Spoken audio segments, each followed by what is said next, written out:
Hello and welcome everybody to the CPL Premier League. We're gonna have the first few games out of this 3.5 season. Usually the 3.5 seasons are the seasons in between the big qualifiers. We do have tonight a game between ChillBro and Suomi on the other side. The Finnish boys going against the Europeans, I believe, and some Americans. We do also have to say hello to everybody. I'm gonna go for this and actually open up. Wait a second, I want to open up the screen because I was a bit confused. Was preparing for a little bit more opener over here, but I guess it's fine. We do have the map choice already going on, and by the looks of it, continents and islands, lakes, penchest, and the ridges, primordial, and tilted axes are gonna be the choices remaining. As you can see, we do have what, 11 maps? 2, 4, 6, 8, 10, 11 maps. Woo, that's a lot of maps. Toothpaste, good evening, sir, and welcome. We didn't really draft yet, but I gotta say I'm also a bit concerned that we don't really have that many ChillBronians over here. We're still waiting for everybody to join the lobby, and I was like, oh no, is this, I mean, did they forget about the game? 3 Rex, also good evening, sir, and welcome. We are indeed live. Also Project Cisco, hello there, sir, and welcome. Yeah, we did have to add another 5 minutes, but to be honest, it was only 2 added, so it is what it is. It's still good. Jagonaut, also good evening, sir. Fortuna Belly, good morning, sir, and welcome. Curtis Love, I hope you're still now watching. I hope you're gonna take care of the game over there. Much love. Also joke is, I hope the same. Good evening, sir. Beveresh, good evening. Thank you so much for the follow. Good evening, sir, and welcome. David Blaster, I hope it fixed. And yes, I know that I do need to create more graphics, new graphics over there, and change BBM. I know, I'm on it. I wanted to finish today all of the updates that the players did request in the last few days, and there were quite a few of them that did want their profiles updated over there, which is cool, which is very cool. Don't get me wrong, I'm not complaining, but it did take a little bit of my time, so I guess I'm not complaining. What am I? Justifying. I'm justifying. Wow. Okay. That's, I think, the correct word. Gelukshan, also good evening, sir, and welcome. Mustrath, good afternoon, sir, and welcome. Thank you so much for picking up that first promotion. Good evening, sir, and welcome. Let me actually come back to what's going on in the lobby, because we do have them going for tilted axes. I mean, this kind of is fitting, right? We're going to have the first game being played in the CPL Premier League in the 3.5 season. I got to say, these are the teams that did not get into the CWC. And I'm pretty sure they're gonna really enjoy the fact that they're gonna get quite a bit of experience over here in the season 3.5, the in between. We did have also new teams showing up and the gathering of in this for this new season, and we're gonna need to see what will happen over here with all of the ruckus that's happening during the during the CWC. Yeah, we do have Suomi going for the bans right now. There are no more pre-game bans since they do know the map. This is going to be targeted for the map, as we do have tilted axes. Most of the time on tilted axes, you're going to see them trying to prioritize taking out those civilizations with a lot of bonuses when it comes to early game and naval. They do want to couple those together. We're going to need to see what's going to happen here with the bans, if any one of those civilizations that do have a bit too much when it comes to the seas, a bit too much, some free boats here and there, some extra traders here at the other side, some stronger boats at the beginning, maybe some half-coast harbors, like all of those bonuses do definitely add up, and it does make it painful for your opponent.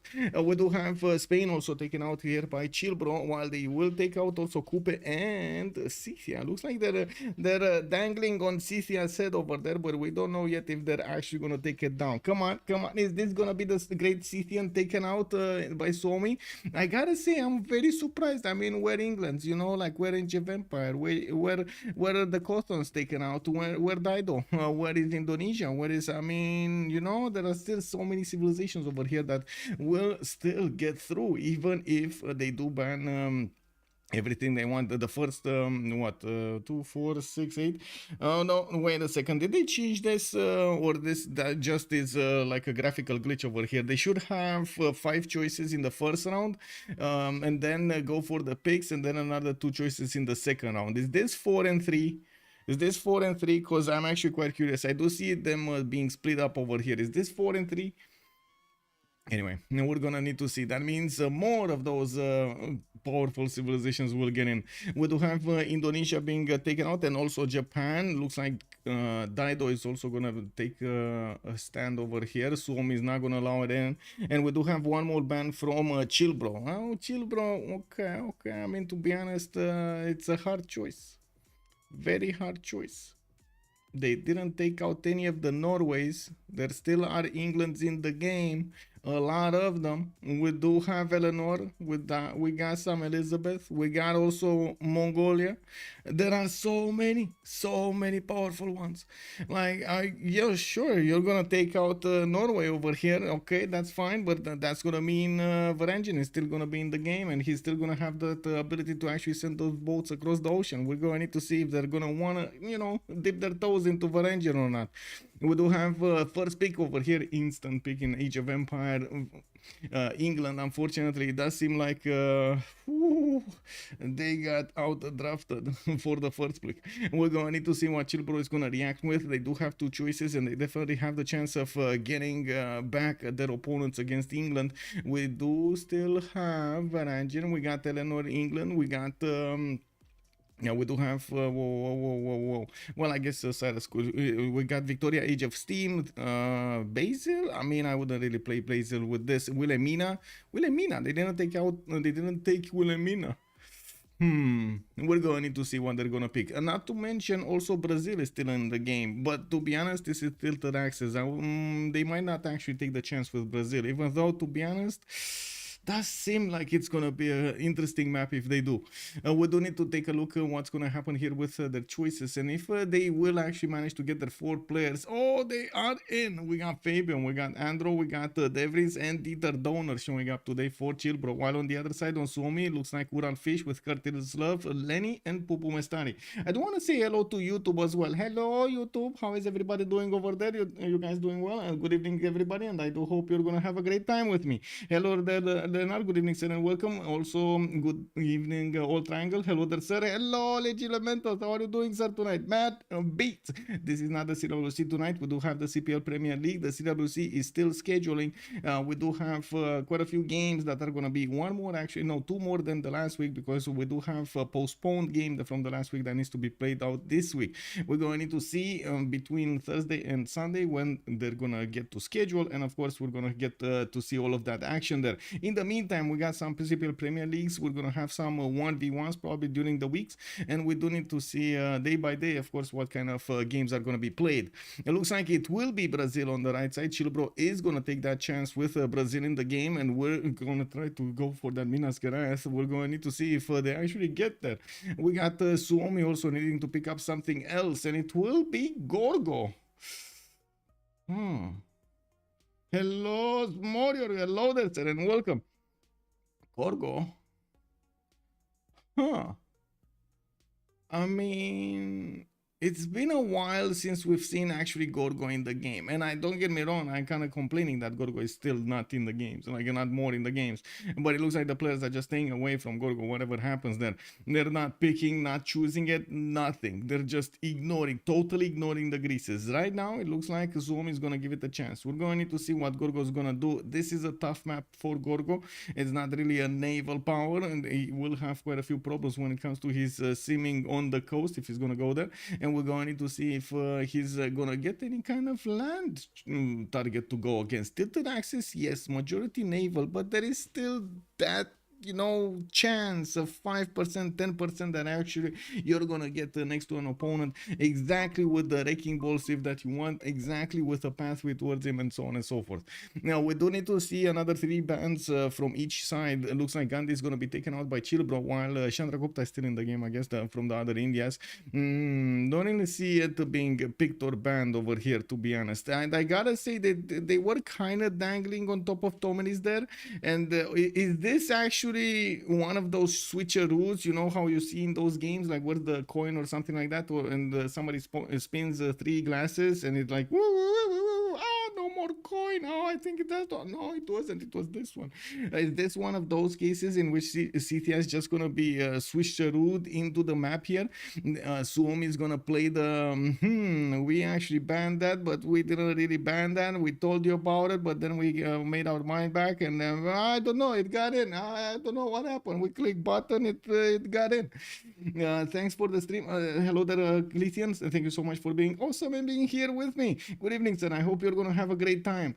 We do need to take a look what are the last bans. With Wilhelmina on Suomi taken out, looks like we do have another 2 from each side. There still are so many good civilizations that could be picked for the naval and the land.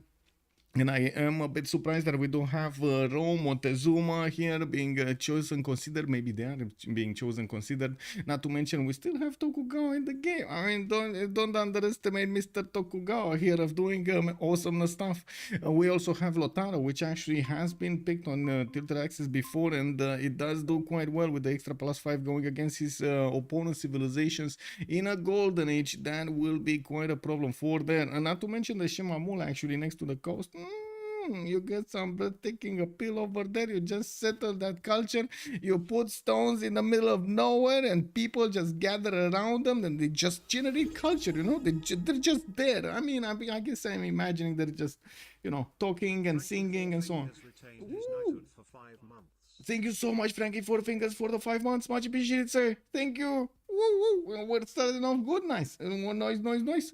Now we do have Theodora being picked up as a ban by Suomi, while on the other side looks like Cleopatra, Egyptian, has been taken out, and Teddy Roosevelt, Rough Rider, is saying Kublai China. They took out Kublai China. That was the ban that it's red over here is not allowed. So looks like Suomi, I think they kind of got how do you call it, cold feet? I believe it is. They kind of got cold feet over here. They wanted to play the Scythia, but they didn't want to play the Scythia. You know, they wanted to let it in, but they didn't really wanted to let it in. Not at the last second over there. No, we're not gonna do this. Definitely ChillBro called them out on the bluff, and it looks like a Scythia got taken out as the last ban here by Suomi. On the other side, we do have ChillBro picking up their third civilization. That's gonna be Rome. That's gonna be Trajan showing up there. On Suomi, we got Eleanor, England, and it looks like we're gonna have another choice here soon enough. We got a few seconds to go. It's fine. 50 seconds for them to think about this. They still have quite a few powerful civilizations in the game, and I'm actually quite curious. Are they still gonna go? Oh, wait, they're actually gonna go Kublai, Mongolia, but not Mongolia. You might as well go. You might as well go, you know, big Genghis all the way. Get those double points of extra diplomatic visibility against your opponents, you know? Eclithian also, can we do a meme gamble this game? How about which team recruits Hypatia? Okay, let's go. Okay, we just totally forget about the how do we call it, the remap, no nothing. Let's go. Okay, we get this. Who will recruit Hypatia? Wait, I actually wrote recruit Hypatia. Okay, there we go. And it will be between ChillBro or on the other side Suomi. I'm gonna let it for 30 minutes because we don't know, guys. We don't know how quickly we're gonna get into the map. We don't know if we're gonna sit on 1 map, 2 maps, 3 maps. I mean, we might as well remap until tomorrow. You never know exactly with these games how it's gonna go. We also need to wait for them to join the lobby. In the actual lobby, it looks like there are only 4. Wait, are these only Suomi? Only Suomi? So wait, they're in different lobbies? How is this gonna work? They're in different lobbies and they're just gonna, oh, I see. They're just gonna look at each other, bounce their ideas a few times between them. Okay, I guess this is score victory, guys. We got score victory coming in. It's fine. We've got 50,000 points. I'll put them all if it's a coin flip. Oh, let's go. What is it gonna be? So I see ChillBro already got 5,000. ChillBro is already favored in this matchup for picking up Hypatia first, recruiting Hypatia first. I gotta ask also, wait a second, let me ask YouTube as well. Wait, Kublai China is good to yellow slot, but does it strong enough to pick in this map? Wait, I don't think it was Kublai China. Kublai China would be quite strong. Kublai Mongolia, not not so much. Shen, good evening, sir, and welcome. And yes, it is quite strong. Kublai, it is quite strong, not only because of the economic policy slot, but also because of the trade routes. That's gonna give him a lot of stuff during the game, especially from the beginning. Those extra points do mean a lot, and they do help you keep how to say keep a tempo going. The other one is, well, oh, wait a second, this might be actually the better one, right? It does get the extra diplomatic visibility bonus. Oh, so this is what's on Mongolia. I stand corrected. This is actually better. I gotta say, this is actually better. It looks like he did get this one. He did get this one. Casimir, good evening, sir, and welcome. Yeah. Okay, so I want to ask YouTube over here. I was taking a look at what's going on YouTube. Let me put up a quick poll over here. Who do you think will actually get Hypatia this game? Who will recruit Hypatia? Will it be the ChillBronians or will it be the Suomians? We're going to need to see. Definitely. During the game, we're gonna need to also wait for them to actually scout out the land on the first map and see if they want to keep it or remap. But I've gotta say, oh my god, it's gonna take quite a bit of time for them to actually get into the lobby over here. Can you close the prediction when the remap vote is final?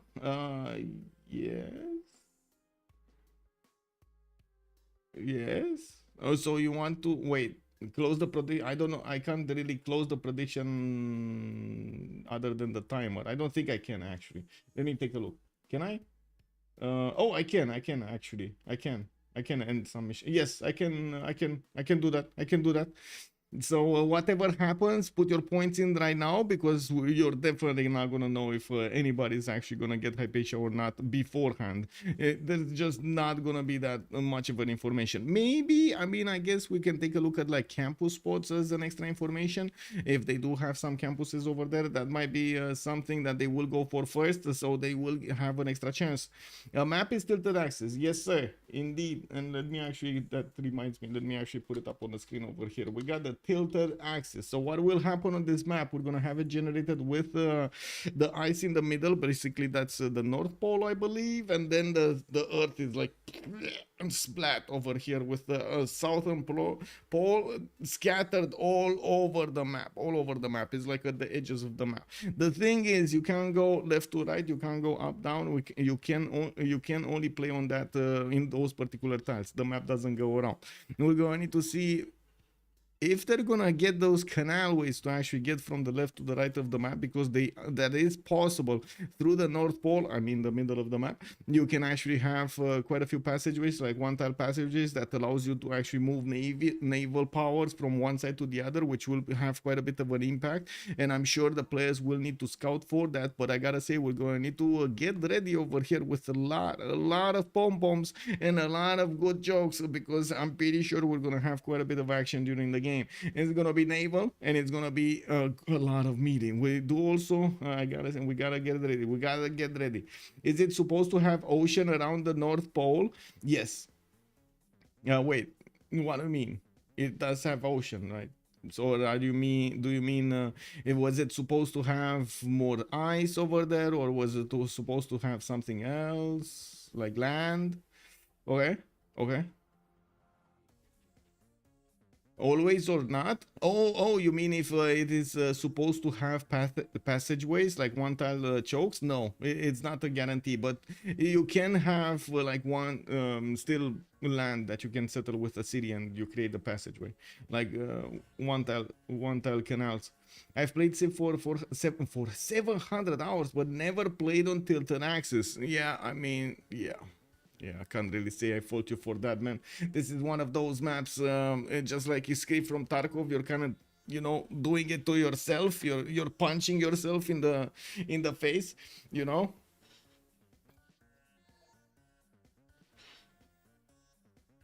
But it is a challenge. And I gotta say, a lot of players do really enjoy this challenge. Looks like on YouTube we have a tie, boys. We actually have a tie. We got a 50-50 chance over here. Hypatia is gonna be recruited by ChillBro or by Suomi. We don't know. Right now, YouTube is on the fence. They don't know. They're right there on the little fence, the little metal fence. They don't know. We go left, we go right. We don't know. You know, just like my little cat. They wanna put a step forward over there. Tread lightly. You never know when a wild Hypatia comes out from the forest. I think AI doesn't know how to play on tilted axis. Yeah. I mean, does the AI know how to play actually? It's a fun map for multiplayer though. Yes, it is, Jenny Bird. 19 hours Pangea only. Oh my, 1900 hours Pangea only. Yeah, let's go. Never saw this map. Let's get entertained. Oh my god, you didn't actually see this map. This is quite good. We got the players starting to choose their civilizations. Looks like Urallfish is gonna go for Eleanor, England. We got Androam, Victoria, Age of Esteem. Wannes is gonna go for Pedro II. Lenin is gonna go for Gorgo, Devris, Trajan, Curtis Love on Victoria. We got Pupumestari on wait a second, was that Kublai, Mongolia?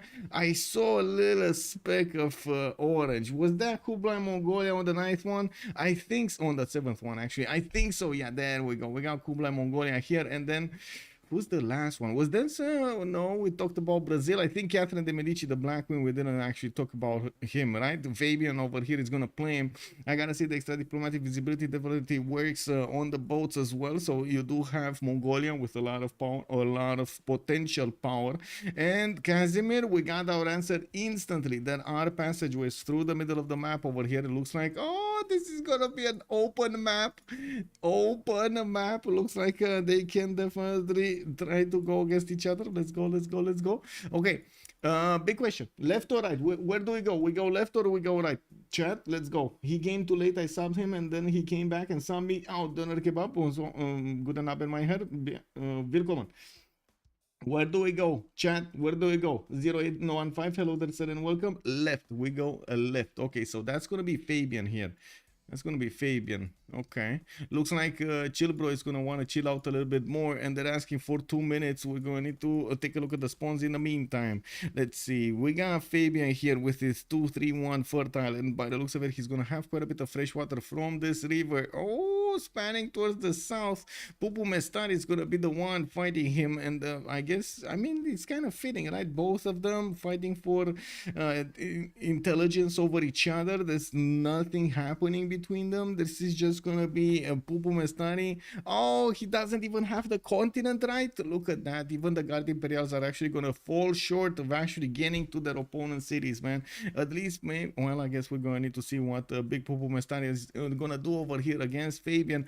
We do definitely have quite a matchup over here between these two aggressive civilizations, very aggressive civilizations. We got we get to take a look at Devris here. Looks like Devris is gonna be, where was Rome? Here? No, this was Brazil. Do we have any Rome? Oh, there we go. It was a little bit to the right over here. I was smelling a Rome here. We got a 231 wine talent by the looks of it. Mount Vesuvius settled in the second one. I mean, do they really want to remap this now? I don't know. Do they really want to remap this now? Highlands is funny. No rewards or start with tanks and helicopters and big bombs. Yes, big bada boom.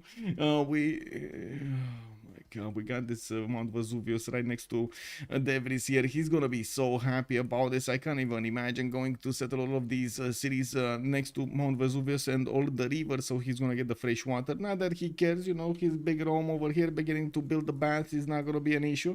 Getting that water flowing from Mount Vesuvius inside of your cities, doesn't that actually make it faster for the lava to get there too? I mean, if you know, drill holes into volcanoes, isn't there a risk that you're actually going to have lava flowing through the aqueducts than water flowing through the aqueducts? No? That sounds how it should be. Anyway, we do need to see if Devris here is going to have some very hot people or he's going to be fine. We do have Pedro II to the west of him. He's going to get to trade with him on the coast. And I got to say, this is what we don't really have that many coastal adjacencies here. No coastal conflicts. What is this? Looks like Wannes is gonna have Gorgo next to him. Lenny is gonna be to the north, and he's gonna need to trade punches with Greece. I'm pretty sure Greece is gonna be happy benefiting from the extra bonus damage from those military policy slots. And I do see him starting to get his scouts out. We do have Gorgo doing the same. He's gonna have a decent amount of not only rainforest but also these shops over here from the forest, and of course the mountains, fresh water from the lakes, going also with the rivers in the north. And I'm pretty sure he's gonna want to settle at least one city towards the south, so he could trade with Rome a little bit easier. As you can see, he's gonna need to put it in the desert here somewhere. Ooh, Brazilian in the desert. I don't know if that actually works. They must have the best smithies in the land. And also lava aqueducts sound badass. Yeah, man. I mean, that's how they do their heating. You know, it's proper heating. It's you don't know. It's 2028 stuff over here. We got lava flowing directly from the volcano underneath the buildings, man. It's underneath the floors over there, in the walls of every building. It's no problem, and the volcano just keeps on giving, just keeps on going, flowing. Oh my god, if anybody actually takes that seriously, please, that was a joke. Let's go. It would be right to settle the city of Pompeii next to Mount Vesuvius. Yes. So chat, who like to see me and Michael go to head build off on city skylines? That's actually pretty interesting. I was really enjoying that idea, since I do really like city skylines, but unfortunately they kind of effed it up. Not gonna lie, they effed it up like royally on the second version. But that would be interesting. I'm down to do it. I'm down to do it if chat wants. If chat wants to see, definitely we can actually have a city showdown over there where chat picks the map. Maybe. Yeah, okay. I do feel like Project Cisco is gonna use his points against me if I put up a prediction over here or something with the channel points. I can't actually vote with my own points. Anyway, we do have Androam to take a look at, and where is he? Where is Age of Steam? Where is Age of Steam, and why didn't we see him? Age of Steam is here. Curtis Love. Oh, there we go. Wait a second. This is not him. This is from the other side. Oh, we got him here. Okay, Liverpool is gonna have his 311 fish. He also will have quite a few more cities to settle on this coast. Not a lot, but the Lakers are gonna help him do this. We do have England on the other side. That's the other England. And as you can see, he actually has... Whoa, wait a second. Do both of them have red coats? Both of them should have red coats, right? Is the big Englands do have... wow, I actually wrote something else. Now, what do we have over here? We got Age of Empire. Okay, no, Age of Empire does have, okay, he does have a red coat. And then we go back to England and we check Age of Steam, and he does not have a red coat. Woo, he does not have a red coat. That is unfortunate. Oh well, it is what it is. We're going to see if Curtis Love is actually going to use that red coat against Androam, because that's going to be quite awesome. I gotta say, I'm looking for the juice. We're definitely looking for the juice in this. Is Hypatia first? No. It's not Hypatia first. I'm sorry, Aclithian.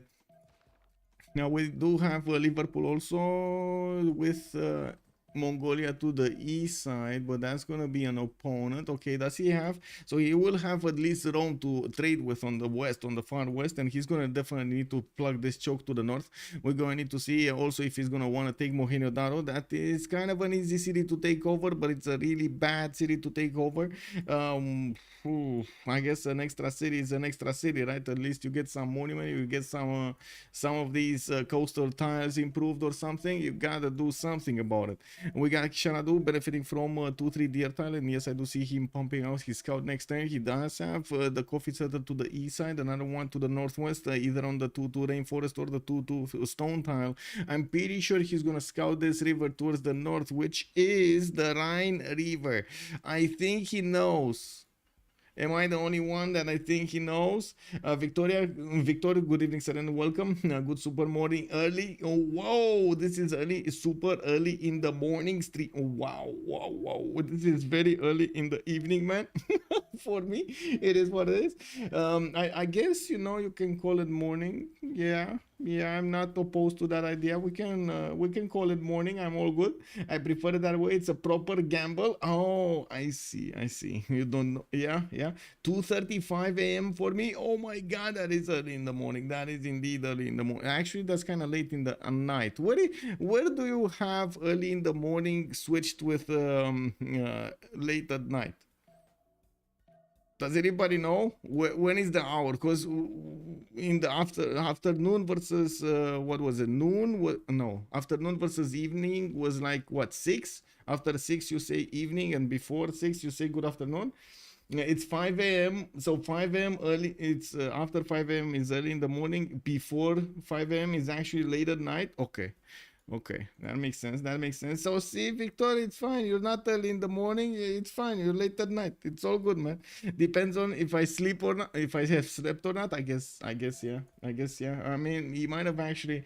He might have actually just woke up, man. He might have actually did that. Yeah. 4 a.m. Some Moonlight is saying 4 a.m. Okay. Ooh, that's very early. Looking at Curtis Love here, we do have him on the coast with the city of London. They do have 3 more turns to go for. He's gonna have the cocoa tiles to benefit from, and I'm pretty sure he's gonna be happy sending a settler to get the fresh water. I would imagine he's just gonna settle the deer or this canal. We do have him with not that many cities actually on the coast, unless he actually goes through Engazargamo and goes creep closer to Fabian, which I'm pretty sure he's not gonna enjoy, because France is definitely gonna want to do something about this. We do have him with a few rivers toward the south. That's actually gonna be directly in the face of England here, Androam, and we're going to need to see if he's actually gonna want to go there or not. I would actually feel it in my bones that he could actually get cities here and then put harbors here and then get another city here and keep all of those harbors toward the north in the water to bring that industry to bear against his opponent. We're going to wait for that moment to happen. We're still going to need to wait to find out if this is going to be the map or not. We got turn 8 here. They do have 2 more turns to actually make their choice. Bristol on the other side of the planet, we got him getting out a settler, and looks like he's gonna be on the same seas as Rome towards the south, very far away though on the north part. He's also gonna be the ally of Lenny. That's gonna be his neighbor here towards the west side, and I do notice he's benefiting from a little bit of extra vision from one of the Greek scouts. He's gonna have very good land. This is very good land. So right now, I would say this might be a challenge between Devries and Urallfish, because let's be real about this. Brazil with Gorgo will definitely start the mud fight. They're gonna be there. They're gonna be slamming mud on each other's face. They're gonna be throwing, screaming, and stuff like at each other. I'm pretty sure they're gonna be there, right? They're gonna be there, either by spears, archers, formation, or something. Just pressure. They're just linked. We do have on the other side, I'm pretty sure these guys linked, Fabian and Pupumestari are also gonna be in some form of or another, some aggression happening between them. Then we do have the 2 Englands over here, yes, Androam and Curtis Love. They do have the land to tear them apart, but they're gonna find a way to go through the North Sea towards the English Channel and try to take each other out. And then we got only 2 remaining. We got Devries here, who's really enjoying Mount Vesuvius, or he will really enjoy Mount Vesuvius soon. And to the north, we got England, Urallfish, that's gonna need to counter the big Mount Vesuvius on Rome, and also bring together the map into one single unified win. Hola, Eddie Coffin. Hello there, sir, and welcome. You can get better Delicate Arch. Wait, there are tiers of the Delicate Arch, like Delicate Arch tier 1, Delicate Arch tier 2, Delicate Arch premium. Can you imagine, by the way, can you imagine actually having this in Civ6? I don't know if this is a good thing or not, but can you imagine actually having premium wonders that only spawn next to you? You know, like you get premium version of Delicate Arch. If it spawns next to one of the premium accounts, it will get 10 gold per tile.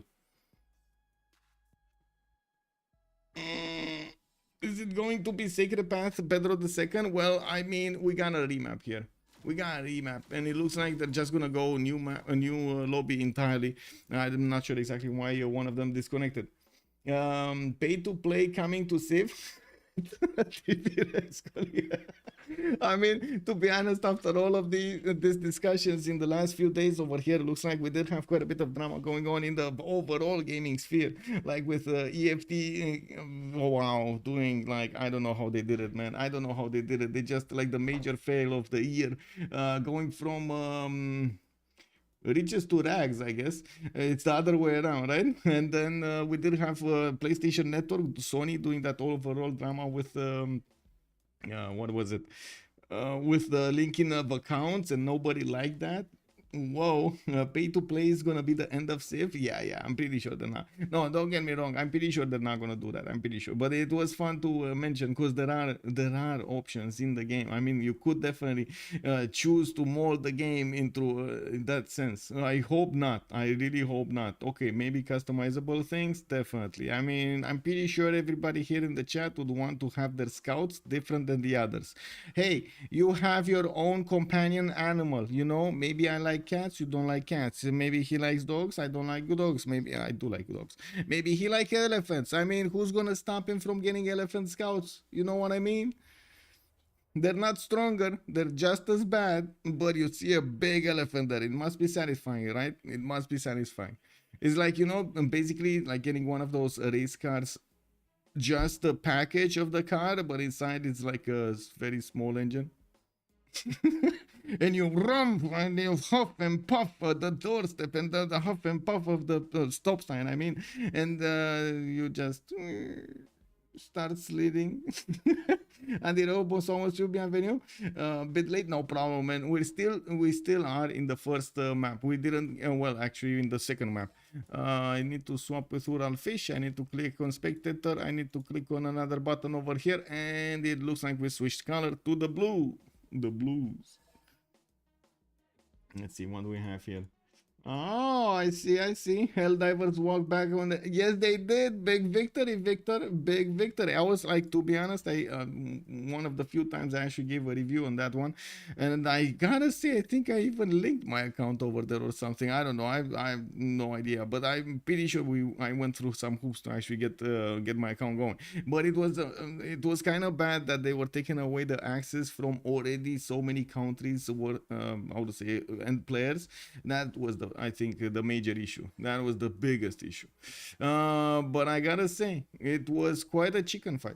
It was, I mean, chicken fight in the sense that the two managers, the manager of Helldivers and the manager from Sony that was handling the relationship, they kind of played a game of chicken over there. I gotta recognize this. They kind of played a game of chicken. One of them didn't actually, he knew, but didn't inform anybody. You know, didn't make any kind of effort to actually tell anybody that, you know, you pay on your own risk. You gotta do what you gotta do. And the other guy just thought everything is normal, and he made Pikachu face when he got confronted with the reality of things. You know, no, I don't blame the devs, because they're just fulfilling contract. Respect the people who made the choice to cancel it, though. Yeah, exactly. That was big. That was big from Sony, and I'm pretty sure they kind of like crossed on their hearts over there to do it, but they kind of had to, man. Like 200,000 players, it's 200,000 players. That's a lot of people. Battle Cruiser also, how are you doing, sir? Good evening. We're still waiting for all of the players to get back in. This is the second map. I didn't really remember who voted the remap, the first one. Does anybody know? Steam was the reason Sony backed down. They were honoring refunds but kept their 30% cut, so Sony was losing money every time. Oh, so wait a second, we got some more dirt over here. Okay, at least, you know, I see what you're saying. So wait, so it was at the end just a financial decision. It wasn't a moral one. They didn't make it from an ethical, like, you know, high ground. What? No. Yeah, I don't know. That actually muddies a little bit my feelings about Sony back. And what is this? I thought exactly like Victoria was saying, you know, like you gotta respect the people that said, okay, we understand, we don't go. Taking his first upright steps, you have come far. Anyway, coming back to the game over here, we do have us loading into the second map. We're gonna need to see what's. Oh, wait! Whoa! This is the first time I actually see the North Pole almost enclosed. Look at this. It is actually enclosed. There is a single passageway through the middle. But there are passageways from the left to the right in the top and in the south. Okay, so it's just not the middle. The middle cannot be passed through. It's like one of those like 10 maps or something. Center C is split into two halves. Yeah. Also, let me actually take a look in chat. We got left or right? Those are our two choices, chat. We go left or we go right? Where are we going? Where are we going? Chat, you gotta save me on this. We go right over here to talk about Curtis Love, or we go left to talk about Fabian? Caster choice? No, no, no, no, no. I made this choice for a long time. Let's actually see it and hear chat over here. Gober Dragon, good evening, sir. Why boy Arvid? Why is there 3 Englands? Oh, I'm actually surprised that we have only 3 Englands. Also, we got a left choice here. We got a left choice. Tirham, bonsoir, monsieur, bienvenue. Fabian here going for Catherine de Medici. Bing, bing, bing, bing, bing, bing, bing, bing, bing, bing. We got him. We got him. France over here. I mean, I'm sorry. I watched a little bit of Alien last night, and you know, the ding ding actually is stuck in my brain. We got Fabian here putting down the city of Paris right smack on the river. He's gonna have his 2-2s, and I do see he's gonna have another honey settle towards the southwest. This time he's gonna have an ally here next to him, Rome, and I'm not sure if he wants this actually. Oh my god, he actually came in to trade punches with the best of them, and he's gonna sim. I don't know if Fabian is gonna be happy with this.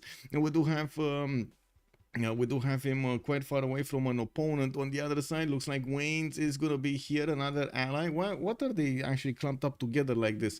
And Android is on the other side of the planet, just sitting all alone and playing. Oh no, he's making castles. And what is this island settle on Urallfish? Oh, so that's one outlier. I really hope he's not on one of these tiny islands, man. I really hope he's not on one of the tiny islands. Okay, Androam is here. Okay, Androam is here. And then we do have Brazil over here. Okay. I mean, they're all on the right side of the map. They're so close. What is this? I mean, Rome could actually definitely ignore the coast. The worst spawn that he had last time. I mean, you can't really beat that Vesuvius spawn anytime soon. Come on, let's be real about this. That Vesuvius spawn was kind of juiced for Devris. It was kind of juiced. Actual East versus West, I think so. I think so, cause oh, we got the imposter. We got Curtis Love, the imposter. What is this? He's posing himself as a ChillBro member when he's on the right side of the map. What is this? Here we go. Good evening, sir, and welcome. Let's go. I feel a long game here. Yeah, it might be. Might not make it for the best gameplay. Yeah, it's true, especially on this map. But to be honest, there still are quite a few things that they can do going from one side to the other. What's going on? Let's actually see. Sheffield definitely going to build a fleet. Sheffield is definitely going to pose a problem for Devries. And I would imagine he's not going to want to let France dip his toes into these oceans. You know, you just don't want to let him. Why handle him? Let's actually see what will he do, because I'm pretty sure Devris is not gonna be able to just ignore the coast. Like, this is not gonna be culture waiting room. Come on, let's be real about this. Does anybody here in chat expects this map to actually go for a culture victory or a space victory? Anybody in chat thinks that? At least, you know, we get that scenario out of the game, so we can talk about the juicy stuff, so we can talk about the domination, you know, the powerful, the things. Remap to save England? I mean, does he need to be saved? I don't think he needs to be saved. He's fine. He has quite a bit of territory here to actually settle all around England. He's not going to be having a problem sending the red... Oh, wait a second. He will have a problem sending the red coats. Oh, other same continent. It's clearly a religious victory map. DPLC is calling it out, and it might be. Yeah, I mean, I cannot exclude that possibility. Zulun, bonsoir, monsieur, bienvenue. Thank you so much for the follow, sir. We would love to see you say a red, a leather, yellow, a leather as fast as possible. Really? I mean, why you do this to me, bro? White boy Arvid, how does the continent split look like? Bad. Very bad, very bad. We don't have red coats. I mean, this is an apocalypse. We don't have red coats in the game. What are they gonna do? We ordered so many clothes, so many red clothes for them, and Curtis Love is just not gonna have the opportunity to do this here. We're gonna need to see if Androam is gonna get that fleet out to help him take out his opponent, or he's gonna just get some horses, you know, and go with the horses of knee against his opponent. Or wait a second, isn't that the Knights of Knee? I'm pretty sure it is the Knights of Knee. And we're gonna need to see them knee against their opponents and take them down. While Brazil is gonna not have that much rainforest here, he's gonna have Crater Lake to settle to the northeast of his territory, and I would imagine Wannes is gonna be happy settling this eastern river. And we do have him with the possibility to put a harbor out from the capital, as well as getting a canal here between the lake and this water on the northwest. Since he's not going to be pressured into actually getting anywhere, he will probably be incentivized to get the harbors out on the coast and build himself up into a very powerful naval nation.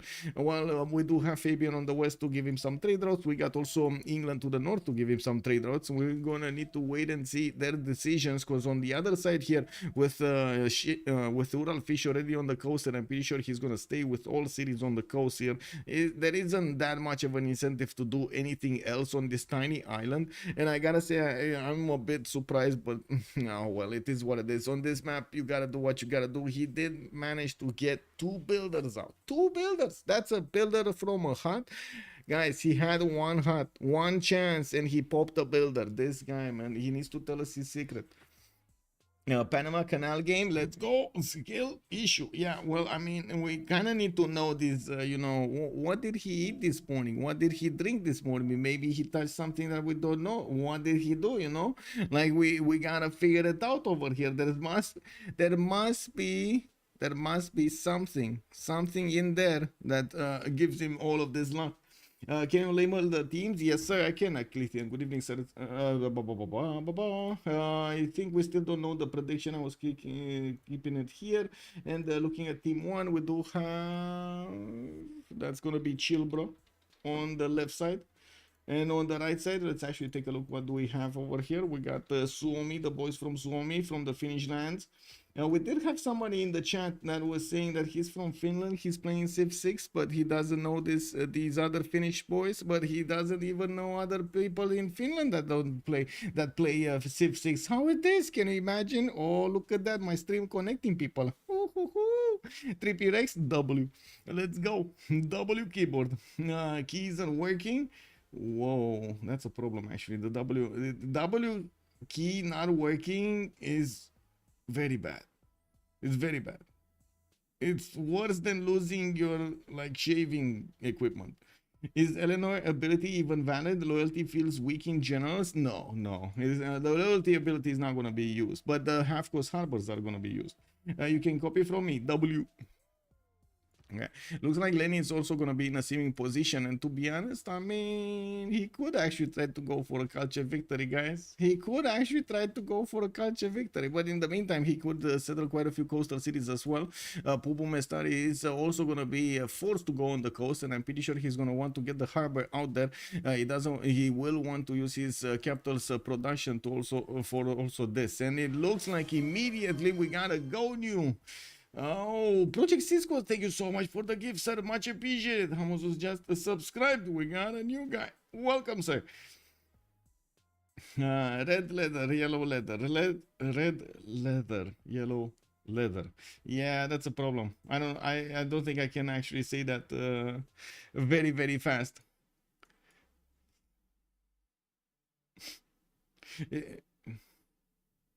Kick.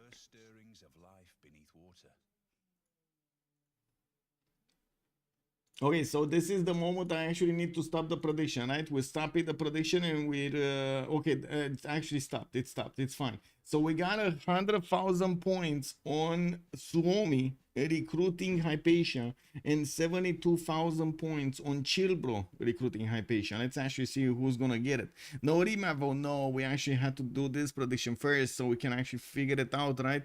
We had new rules for this game. Let's actually see what do we have here in the great people screen. We don't have anybody. Nobody was born. Well, I guess they will need to born soon. Get born soon or something. Revive? Land? Maybe?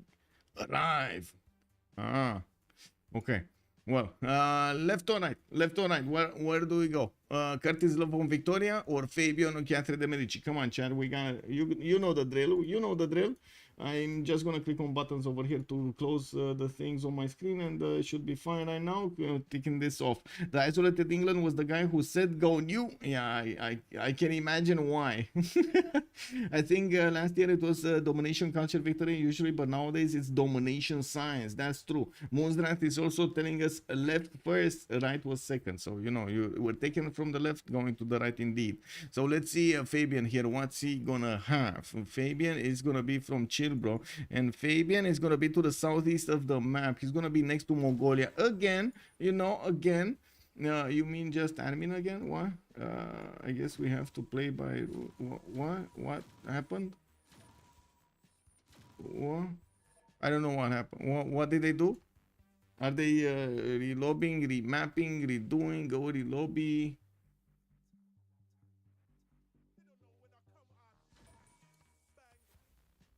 Oh well. I guess we're gonna need to wait for the lobby to get up and get back up, and we're gonna need to see afterwards what was that. Is it the same map? Is it another map? I hope it's the same map. Oh well, I guess we didn't actually take a look at the map to figure out if it's gonna be good or not. We're gonna need to wait for it. Oh, this was a fancy lobby. Everybody getting in so quickly, except Wayne's. Wayne's over here is slacking. He's slacking. Very much. Look at him. He's not actually joining. What is this? Not clicking the buttons fast enough.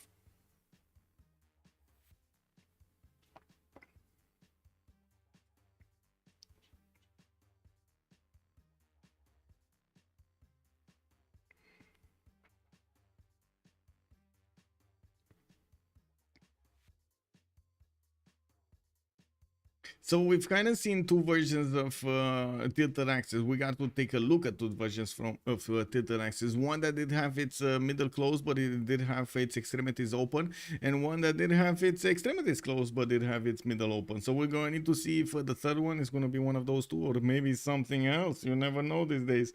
We do have also a question mark, or I don't know, but to be honest, like right now I didn't see any bad spawns, so I would say as in not bad spawns without resources or stuff. I remember very bad spawns from the previous rolls from the tilted axis. It did look okay-ish for the players to actually use at least 2-3 cities over there, and I do imagine they're gonna want to stop at 5 or 6 if they want to go for caravels. Usually the best timing for caravels is between 3 and 4 cities. You're taking a chance if you're going for the 5th one. We're gonna need to wait for them to actually get back into the lobby and also fix their 0 MS problem. Wait a second, is that actually Wayne's in the game but he's not with his ping, right? Whoa, that is Wayne's joining actually. Oh, okay, so you know he's still joining.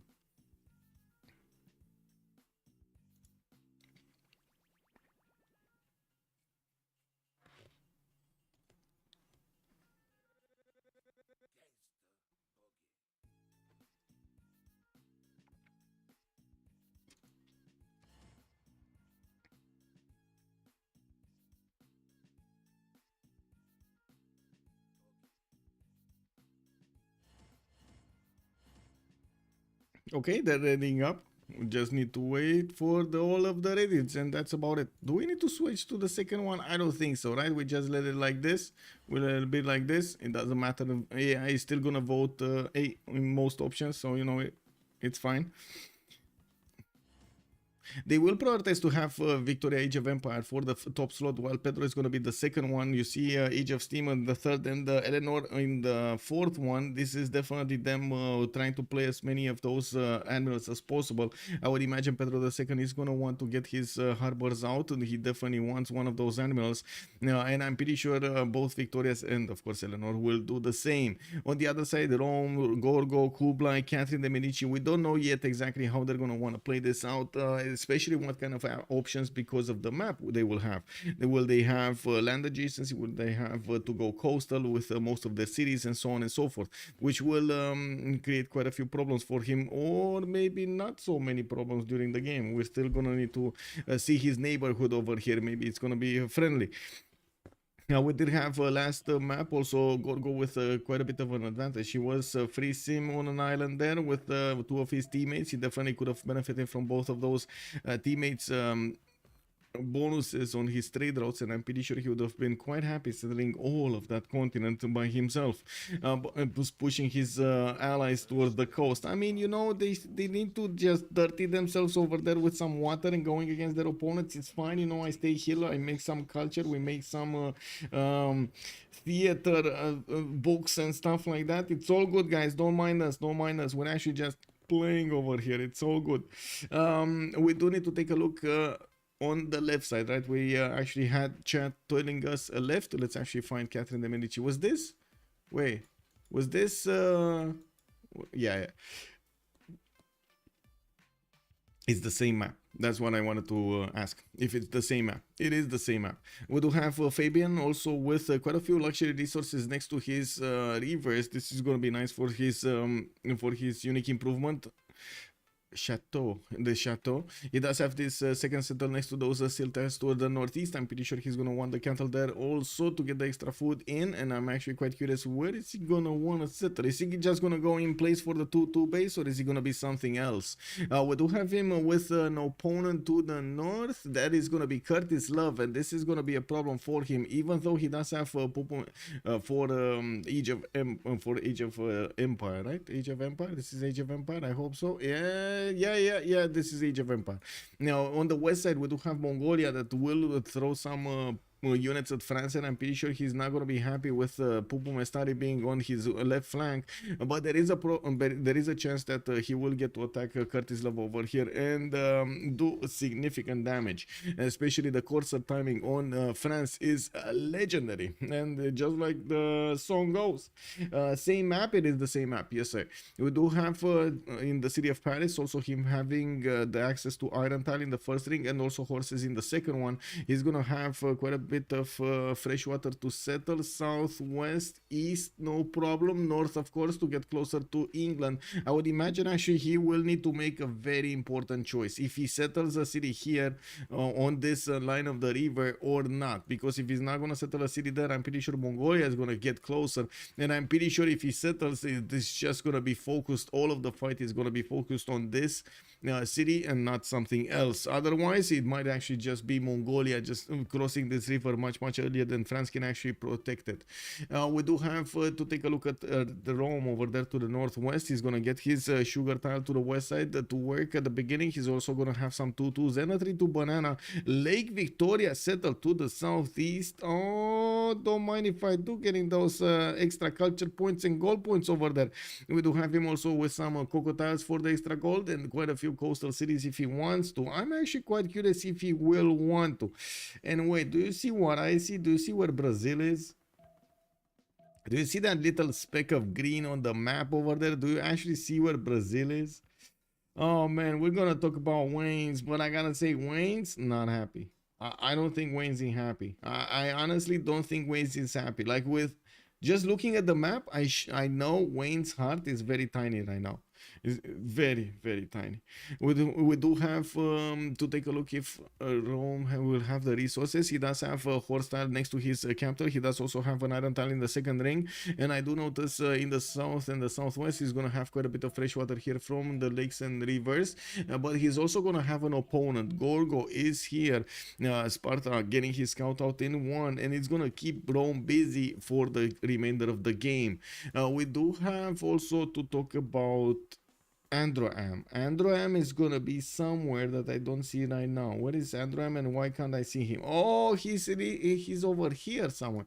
Okay, he's actually very far in the south, and by the looks of it, England is gonna have his own seas here, because I'm pretty sure Urallfish, if he sees England Age of Steam in the southern seas, he's just not gonna settle there. We do have him with a more than decent amount of coast to stay in the Atlantic Ocean and not actually get bothered by the south. Now London is gonna get his builder first, and this is what I wanted to mention also in the first map, but then the remap started. I wanted to mention that going builder first here on this map is actually pretty good. You don't really have that many directions to scout towards, and you do need to judge if you're gonna be in one of the corners of the map or not. But I guess we're gonna need to see if they're gonna get the huts they need for those era score points to give them the golden ages. London is also going to benefit from horses. I do see iron tile here. He does have a niter tile in the south. That's going to be nice. And I think everybody will have niter, right? Oh, Leeds, north. Okay. Gorgo, yes. Rome, no. Rome does have a niter tile here to the west. Oh, I guess yes. Okay, and that is a yes. Anyway, it's time to talk about Wayne's. I'm gonna click on the screen. Are you ready, guys? Is chat ready? Is chat ready on both Twitch and YouTube over here? Are we ready to see tiny peninsula Brazil over here? Actually trying it out to play the game. Let's actually see. This Wayne's gonna be in trouble. Mm, mm, mm, mm, mm. Yeah. I mean, you can play it out. You can actually play it out, you know. Not ideal, but not bad either. I gotta say, I'm actually, yeah, I'm not considering this that bad. It's still, you know, not ideal. He definitely wanted to be somewhere around here or here, but you know, we're gonna need to see him put down his harbors. He took his chance. A very shy Mount Sinai. Hello there, Amir. Hello there, sir, and welcome. Also, Bobby. Hello there, sir, and welcome. Is there a website where I can check all the details of the BBG mod? If you're talking about the details like the patch notes, I believe those are on Steam, if I'm not mistaken. They're not on a website somewhere, and I do believe I can actually have the. Ooh, I have the link. I have the link. Give me a second. Oh my God! They put the link to the last one. Wait, what? How does this work? Okay, I think I have the link, but I'm not sure if it's the correct link. I'm gonna link it here. There we go. Get that one. Okay, so Waynes is gonna discover with his warrior the north. He does have a settler coming out in 110, and I do have to say he's gonna have a decent amount of rainforest here, but not too much to give him enough points to make it worth. And I'm pretty sure he's also gonna go with harbors in the water here, splashing his fleet in the Gunabara Ocean.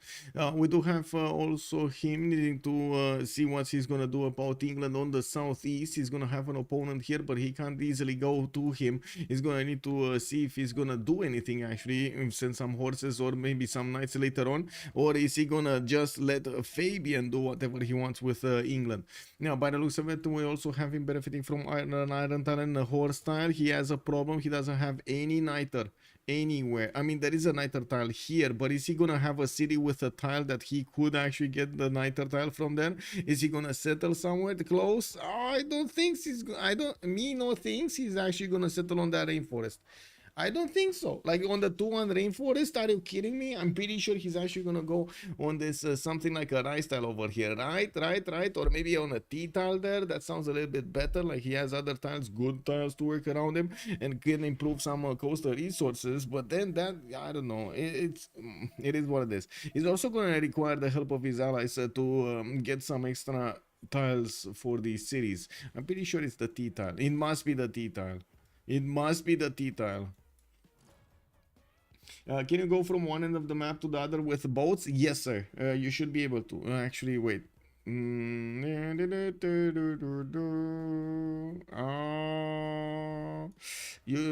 can if you settle a city. You need to settle cities or make canals. It looks like these tiles next to Pio Pio Tahi are actually gonna stop this, unfortunately. It's outright bad Brazil spawn.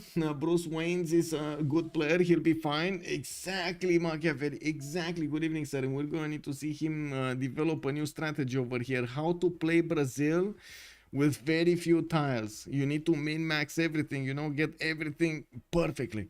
We do have Pupumestari also, Mongolia. Looks like Kublai Khan is going to want to get his Temen. I mean, guys.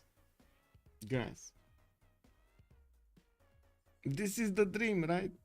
You spawn in the game, you get Mongolia, you know you're gonna want to go against opponents, you see a Temenanki city, and everybody's like, yeah, bro, do it, for a Temenanki. Woohoo! Well, it's gonna take a long time for this Temenanki to be built, and I believe that time will be used by Fabian to actually just trade a few punches against Curtis Love. We're going to need to see if Fabian over here is gonna be successful in his endeavors. Oh, that was close.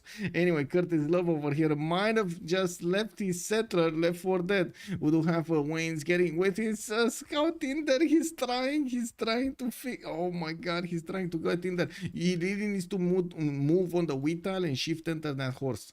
He really needs to do this. Like, this is a must. He really needs to do this. But I'm pretty sure Curtis could just settle in place, right? This is 4 tiles away from his... yeah, it is 4 tiles. It's fine. It's fine. He could just settle in place. It's going to be expensive, but he could just settle in place. Come on, just force it. Force it. Force him to settle in place. Make him... It is what it is. Anyway, in the south, there's another scout from France bringing a settler there towards the north. And I would imagine that cattle tile is going to be his settle.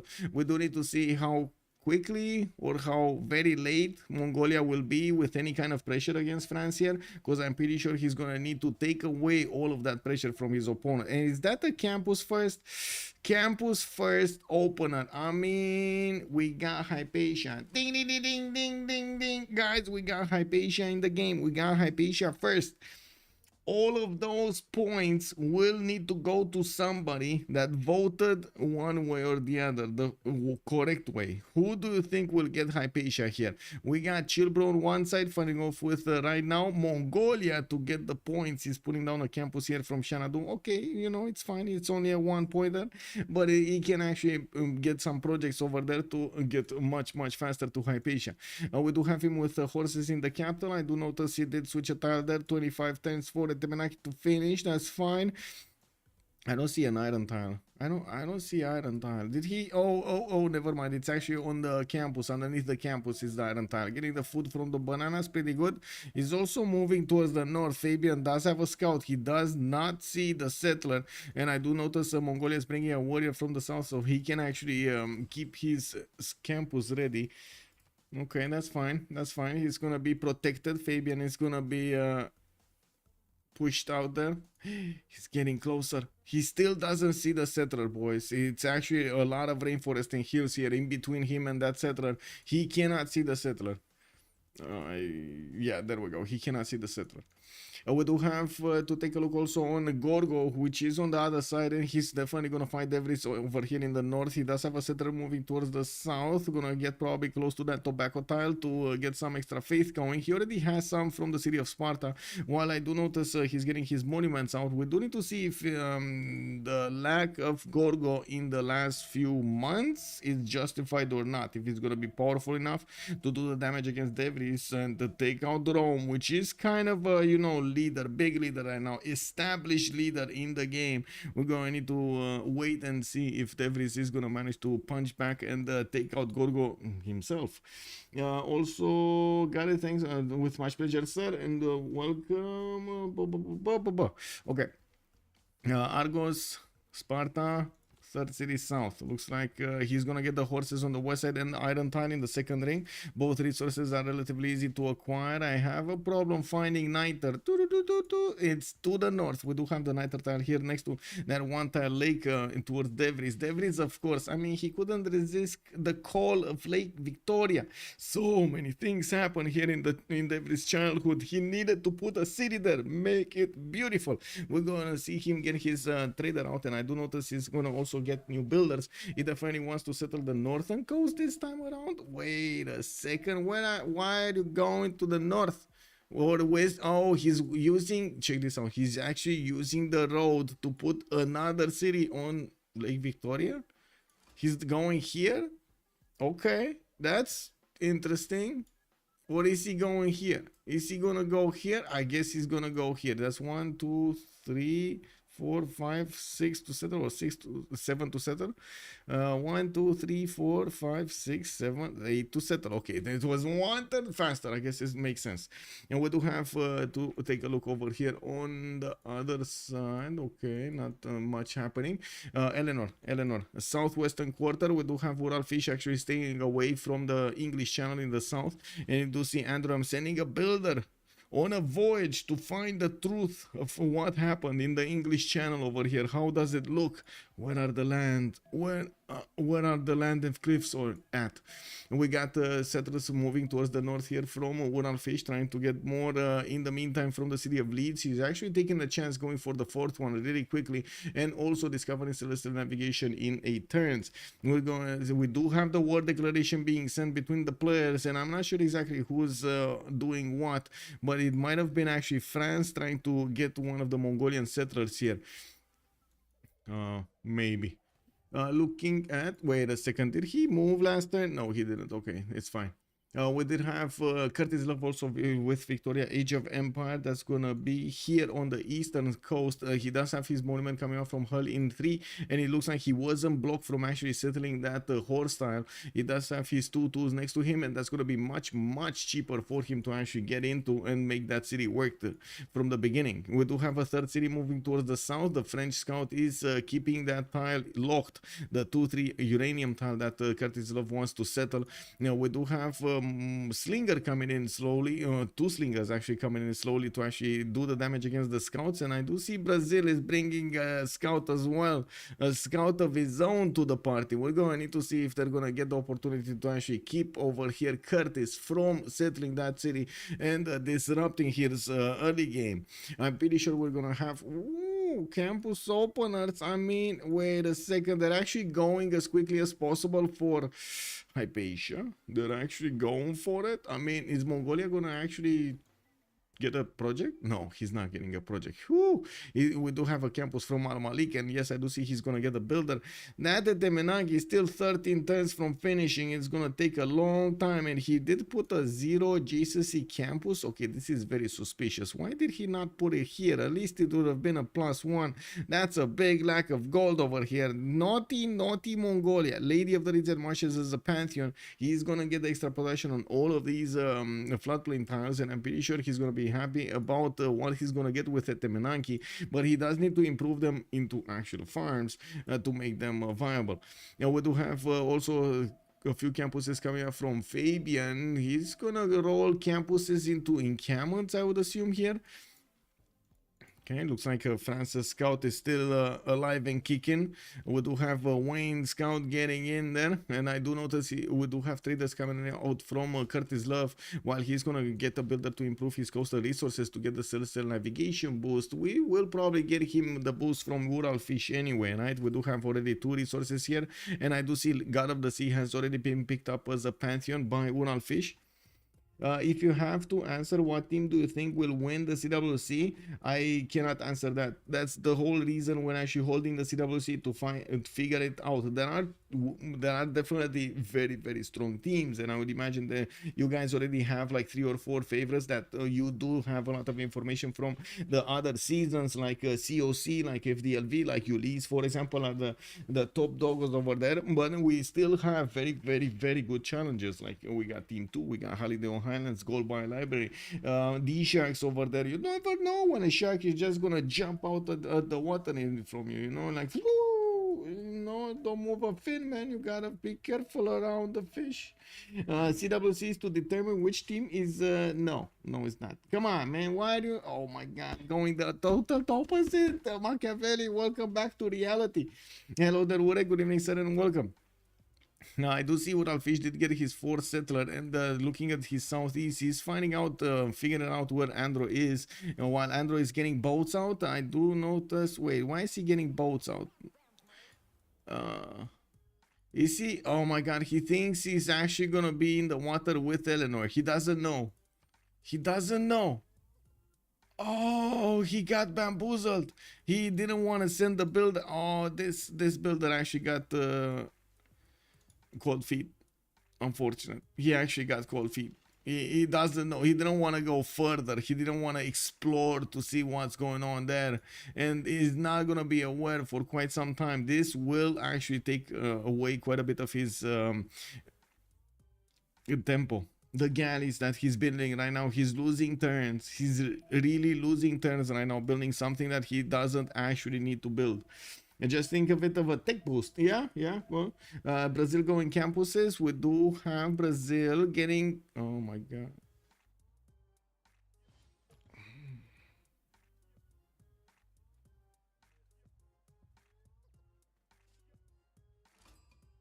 Hmm.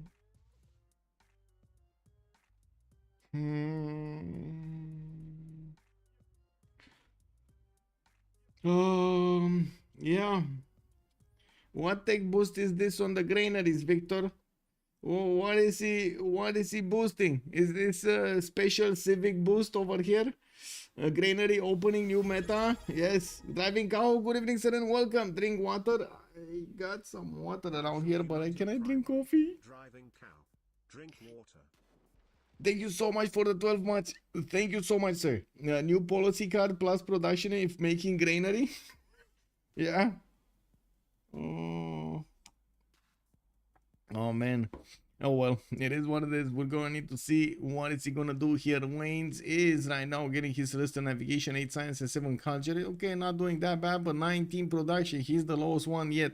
We do have him definitely trying to get more population with unlocking the housing, and I'm pretty sure he's gonna want to get more cities here also. He does have to the east side England to take care of, and we're going to need to see what France is gonna do. I'm actually very like amazed that Fabian did not go in Cameron opening here against England.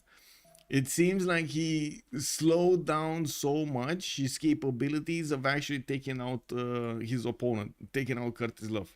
We do have France also putting a little bit of pressure. The scouts of his opponent are getting back into the forest and trying to lick their wounds, while we do have monuments getting out from his opponent's cities to get the culture. It looks like we're 10-23 and we still have a long way to go until we're actually gonna know the answer, the big answer. Who's gonna be Hypatia's Papa? Who gonna beat him? We got over here Mongolia getting out with 1 point at 10. France is on 2 points at 10. He might have the chance, the opportunity to catch back up, while another campus from Mongolia is gonna be coming out in 2 10s. I do notice he still has the builder in Shanadu able to do something, you know, chop and stuff. We got a 4-setter also coming out. Looks like this French scout might actually get it. Let's see if he has movement on this one. No, he doesn't. Okay, well, I guess he cannot take care of that scout. We do have also Fabian with the 10 science at the moment. He definitely doesn't have the population part to do a lot of stuff. And I do see him going for archery. Is this gonna be the famous no general horses into your opponent as quickly as possible strategy? Is it true that Trinda always got spawns? I have no idea. Is it true, chat, that Trinda always got spawns? Honestly, I have no idea. Fabian has bronze. He will go in camos eventually. Yeah, probably courser timing. I mean, you think he's gonna wait that long? That's a lot of gold and a lot of cities later, and that's exactly the timing of Mongolia. If he goes there, Mongolia might just come and eat him up. Like, he's not going to be able to do that much against England. We're going to need to see. It's going to matter a lot how many of those pre-builds he's going to have, and also how much gold his allies are going to have. If his campuses were better, yeah, I think, I mean, if he would have had like +3 campuses everywhere, I definitely agree with you. But he's like on 0 adjacency, and 1 adjacency campus. Campus over in Camont in Amboise is horrible. Yes, it is horrible. But at least from the city of Paris, he's gonna get it in Camont in 2 turns. He's gonna need to protect it with that warrior, because there is a Mongolian scout just itching to actually get onto that in Camont and break some scaffolding. I guess that's the only thing he could break, right? Scaffolding over there in the newly not even built in Camont. Now it looks like we also have God of the Four chosen by Fabian to go for as a Pantheon, and yes, we do need to see if this opener with so many of these campuses is actually going to give him something. He's going to 2-turn at least the encampment in Paris. I gotta say that I like. We do have campus research projects coming up from Pupumestari, and it looks like, chat, we're coming very close to knowing the answer. Pupumestari making the points over here, getting those going. Looks like also Rome did manage to pillage one of the tiles of one of the deers of Greece here, even though he's probably gonna sacrifice his scout for it. You do have Pingala establishing in the city of Sparta, and it looks like Lenny did not move a muscle, while Devris is just chilling out with his scout to the west side there. It seems like Lenny did see him and went and took him down. More traders coming out from Lenny. He didn't get his fourth city yet, and I do notice in the north, De Vries is gonna go for his fourth one soon. With Magnus establishing in his capital city, he did choose God of War and Plunder as a pantheon. 3 of these encampments put. I mean, this is the way. This is the way. This is embracing Irel position. 3 encampment opener into units into taking down opponent. Embracing Irel. You gotta embrace your position. Love it. Know it. Love it. Who has horses improved on who has horses improved on team? Let's see. We got De Vries here with 8 horses. Well, wait, that's 8 iron actually. Whoa, he actually has iron. He actually has iron. I'm actually very surprised, impressed actually. Now Androam has 14 horses. We got Wayne's on 22 horses. On the other side looks like Pupumestari, Mongolia has horses, while Victoria also has horses. But we don't have Lenny or Urallfish getting horses, and that might be a problem. Urallfish here will definitely need Elmio Hospital. He's gonna get it next turn, and he's not gonna figure out the horses are there beforehand, or maybe he did get told by his teammates. Maybe another tobacco settle towards the north. I do see him putting down his Royal Navy dog. Kers doesn't really need to pay attention to the coast or how he's gonna do his navy, since he does have Rome in the north here. It's not coastal. Rome is not coastal. But look at this beautiful attack vectors into the cities of Rome and Arretium. He can use these one tile chokes here to take out Rome, and one from Arretium to the northeast to take out Arretium. Like get those frigates in there, man. De Vries, I mean, I hope Gorgo is gonna be able to withstand De Vries' all-out power here, because I'm pretty sure he's gonna push. He's gonna poke and prod over there Rome until he takes his cities. Can you please check how many turns before next era? It's 3 turns. No, sorry, it's 5 turns. We were 10:26, and always the first era is at 10:31. It's over Mongolia. He got it? Oh, it's 5 more turns. Hey, destroyer. What are you doing? What are you doing? Come on. I find it very funny that whenever I get Athena, I move her from one room to the other, and we go in the stairs and so on and so forth. I keep her with the front feet, like from underneath the front feet by the chest, and whenever she sees something, she wants to start moving, and it's like a little robot. She's actually starting to move her paws in the air, even though she doesn't actually hit anything. She's like, you know. Yeah, thank you, sir. Thank you. I hope she's actually gonna be well behaved, to be honest. Anyway, we got 2 turns for from Plaza here from Rome, and by the looks of it, also the 4th city of De Vries is gonna go to get that settled towards the southwest, the one tile lake. Religious settlements by Lenny. He's gonna have a lot of land and mountains to settle in the south. If he does manage to withstand the initial attacks of Rome, he should be fine, but he did not go for encampments, and by the looks of it, De Vries is gonna get soon some useful units to use against his opponent, while Lenny is still trying to get irrigation. He's still trying to wrap his head around actually increasing the yields of rice tiles, you know, like increasing the yields of wheat tiles and so on and so forth. It takes him a while to actually reposition towards, you know, how to actually fend off attacks from a source, you know, big iron stick over there. That's a problem. We're gonna need to see what Gorgo is gonna do over here to actually hold on to his land. While Mongolia did manage to get his Temenanki in 2 turns over here with those, we got him. We got him. We know, chat, we know. We actually know right now. Choose an outcome. We got, wait, Pupumestari, that is Suomi snatching Hypatia. He got it, man. He got it. And it looks like 177,000 points will be awarded. Because, man, you predicted it. Let's actually get that victory condition going here. Who will win will be the question. We got on one side Suomi, while on the other side we're gonna have the ChillBronians. Let's see. ChillBro, and I'm gonna put it only for 10 minutes as a submission period, because honestly tilted access is usually quite explosive, and it might actually end quite fast. We don't know. Lenny on Gorgo there doesn't seem to realize his trouble he's in. Yeah, exactly. He doesn't see the signs, man. He doesn't see the signs, the writing in the chicken bones. We do have Warlord's Throne coming up in 5 turns, and I do notice some slingers also getting out of his series to protect his land and also become upcoming archers with their big muscles.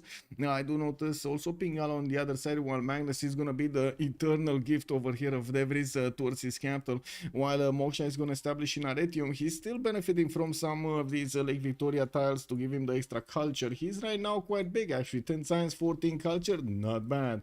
Lenny is on 17 and 10, and do see he used Hypatia in the capital to get some extra science from his population that will slow down his culture until he's gonna get his amphitheaters, and he does not have the ability to actually get generals at this point in time. Rome is making 4 great general points a turn. France is on 1, for example, and I do see that he did manage to get the projects going. On this side, Curtis Love is getting poked by one of the English scouts, and by the looks of it, Fabian is gonna want to return that attack vector against Curtis Love. Let's do it. Let's do it. Do it. No. Oh, too slow. Too slow. Too slow. And wait, do I see this correctly? We got horses on one side and slingers on the other side. And not only we got slingers on the other side, Curtis is going bronze in 2, and he's only gonna have a very slow spearman to defend himself and 0 archers. Writing on the wall.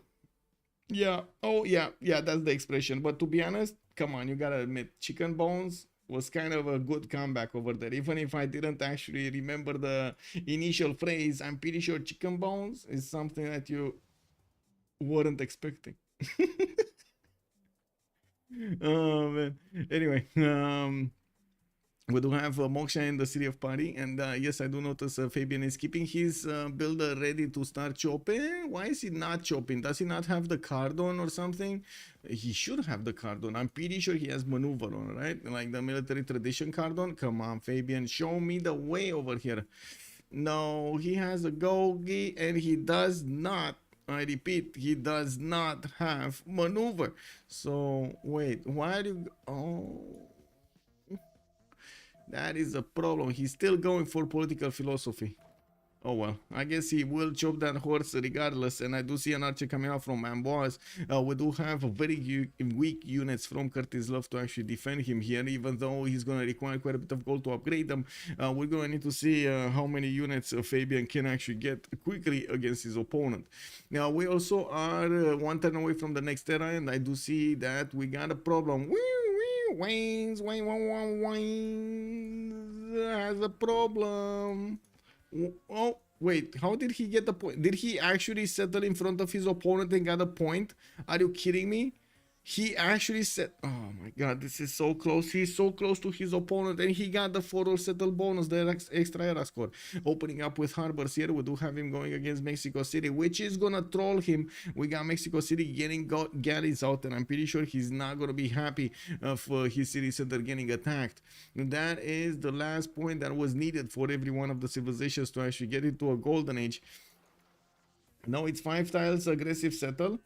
2, 4, 5, 6. I mean, then what is it? Because this is not a second continent. What did he get? He got the point exactly when he settled Curitiba. Okay, 4 cities from here. God of the Sea as a pantheon, religious settlements, and this was God of War and Plunder. Also, next turn, Warlord's Throne is gonna finish, and we got the legions in the build queues from Kublai. We didn't really have any warriors to upgrade here, and I do notice that Greece is gonna be busy getting his encampment down and getting a general, while I do see him taking another risk, putting down Temple of Artemis in the city of Rhodes. I gotta say, I kind of agree. He would need a wonder there, and Temple of Artemis would be awesome for so many amenities, but at the same time he is in major danger here. Devris is gonna have a bone to chew, and he's not gonna let it go. We're gonna need to see if Devris is gonna be quick on his feet with the legions, gonna push them at their last moment, or he's gonna get faster units like horses or knights. And we do have the first horse attack against Curtis Love. Curtis Love still just got his bronze working, still defending with a lot of slingers, which, as you can see, don't really do anything against these horses. They do annoy the horses, really. They do annoy the horses. And I can't really fault the horses for actually targeting these slingers. You know, it is what it is. When you throw rocks on it, you kind of have it coming. We got archers also coming in from the south to throw those arrows. You know, it's much better right here. Arrows, you see, slick. We got stones. We actually put them into a slick appearance over there and make them fly. You know, we do with a better target. We got Governor Plaza from Marseille also finishing up next turn, giving him the adjacency towards his campuses. I like this. This is a good comeback. He's using his Governor Plaza to give himself very good campuses afterward. Well, good campuses. They're going to be +2 and +2, and I'm pretty sure he's going to be happy with them. We do have him getting another archer out, and I do have to say, he doesn't really have enough points to recruit a general, nor did he... Wait, did he actually recruit a general or not? Because I saw him make a project. He made a project. What did he... Oh my god, he projected a scientist. That wasn't in common training project. He actually wanted to project a scientist. No, England red is really bad spawn. England red, nah, yeah, not good spawn. Definitely not good spawn. Now we do have to see what Curtis Love is gonna do here. Definitely trying to bring... Oh no, did he just spend 30 gold on a unit that's gonna die?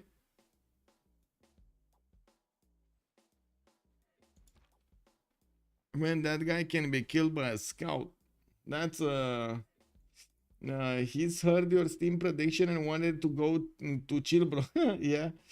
Fabian with a word project. Yes, word project, Fabian. Word project, Fabian. Ooh, he's getting a settler out. Oh, this is not the time to build settlers. We got already orders coming from Kokekota, and I gotta mention it. And Menanki has finished here in Kokekota. We got Liang getting established. Pupumestari is having 26 science a turn. Man, his brain. Big brain Civ. We gotta see what he's gonna do here, if he's gonna manage to get to that night technology quickly to stir up so he can actually pump out some units over here, stronger units against France. He will want his extra diplomatic visibility over his opponent, even though that's very hard to do against France, man. He already has 1 point over you. You're gonna need 2 in Pupumestari. Well, he's gonna have to live with it. We do have him starting to get more horses out, and this is gonna put a lot of pressure on Fabian. Oh, now he's going for the general. It does seem like all of this build queue is very problematic. Fabian, Penbrush and Voice Golden Age is 17 science with 27 culture, 34 in production, and he's starting to put the pressure on England. Took down that scout of his, while he's gonna get the horse to do some more damage against what? Against... Okay, well, I guess we got more of these archers that are gonna die, and the scout. France's scout should die unless he moves it back for send. Let's see, is he gonna shift enter? No, he did. Anyway, there is 13 science with 34 culture on Pembrush and Voice Golden Age. 4 cities over there on the west side. Looks like, yes, 1 English archer died. We do have him getting spearmen out, and I don't see more horses. There's 1 single horse from Fabian just raking a lot of stuff here. Just imagine if he had 4 of them with a general right now. He could have had 4 of them with a general right now. Imagine that. I'm pretty sure he would have just chopped them out from Marseille, from Amboise, from Paris. No problem for him to just leave his man naked if he does manage to take out his opponent, right? I think so. Promo waiting. Batastos, hello there, sir. Was that a misclick when Archer upgrade that Slinger had a promo also coming? That might have been, actually, Batastos. That might have been. I think you're onto something that I didn't see. Devries on the western side, 4 cities. Oh, beautiful. Look at, I mean, this is a man who knows how to optimize his production. He chopped the generals out, then so he got a legion, chopped another legion with the legion. then he moved the legion on another forest, chopped the legion with another legion, chopped another legion, and chopped the general, and then put more production into an and chop more units. This is how you do it. Let's actually see if Lenny is gonna be able to withstand this pressure, because I'm pretty sure you don't just build legions for the sake of having them in your lands. You know, you wanna take them to your opponents, you wanna use them. You don't just let them sit in storage. Like, what are you gonna do? Build them campuses for legions where they fight every day against each other? Blue team, red team, blue team, red team. Oh, pom pom pom pom, yay! Legion chopping more legions, exactly. Well, multiple people are getting denied. Yeah, this is a problem. I mean, we got England here getting it. Looks like Rome got it as well. Rome is the opponent of England. Oh my God, did Rome just deny France a general?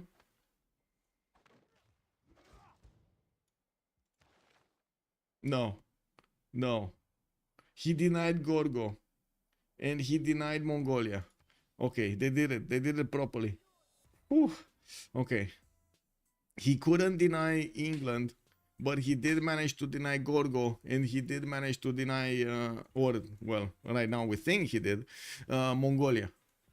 And we do have 2 turns for the encampment training project coming up from Kokekota, and it is all up to Fabian to get it or not get it. Does he have the cardon? For the generals, tell me he has the cardon. He has the cardon. Okay, it's fine. Next time he gonna get it. He's getting new builders out, and I gotta say this is way too much for that one horse to actually take on himself. I'm pretty sure Curtis Love upgrading to his swordsman and having some archers to fend off attacks here is gonna make it a bit too hard, even with general horses from Fabian. Even if he does manage to get to coursers, I'm pretty sure the swordsman will hold. We do have so on the northern side, Brazil managing to get CD Patriot Gun 40% towards the first districts. That's pretty good. He did go for harbors. He's getting the economy going for his teammates. 46 production, 12 science, and 24 culture with a pen brush and voice golden age. Oligarchy his choice. He is still trying to finish off for Mexico City in the north. That city is refusing to go down. It might not have a choice next time. It all depends on the Mexican galleys. We do have Mexico City over here with 2 galleys able to attack the Brazilian galley if he does manage to take these. Oh my God, where did you go?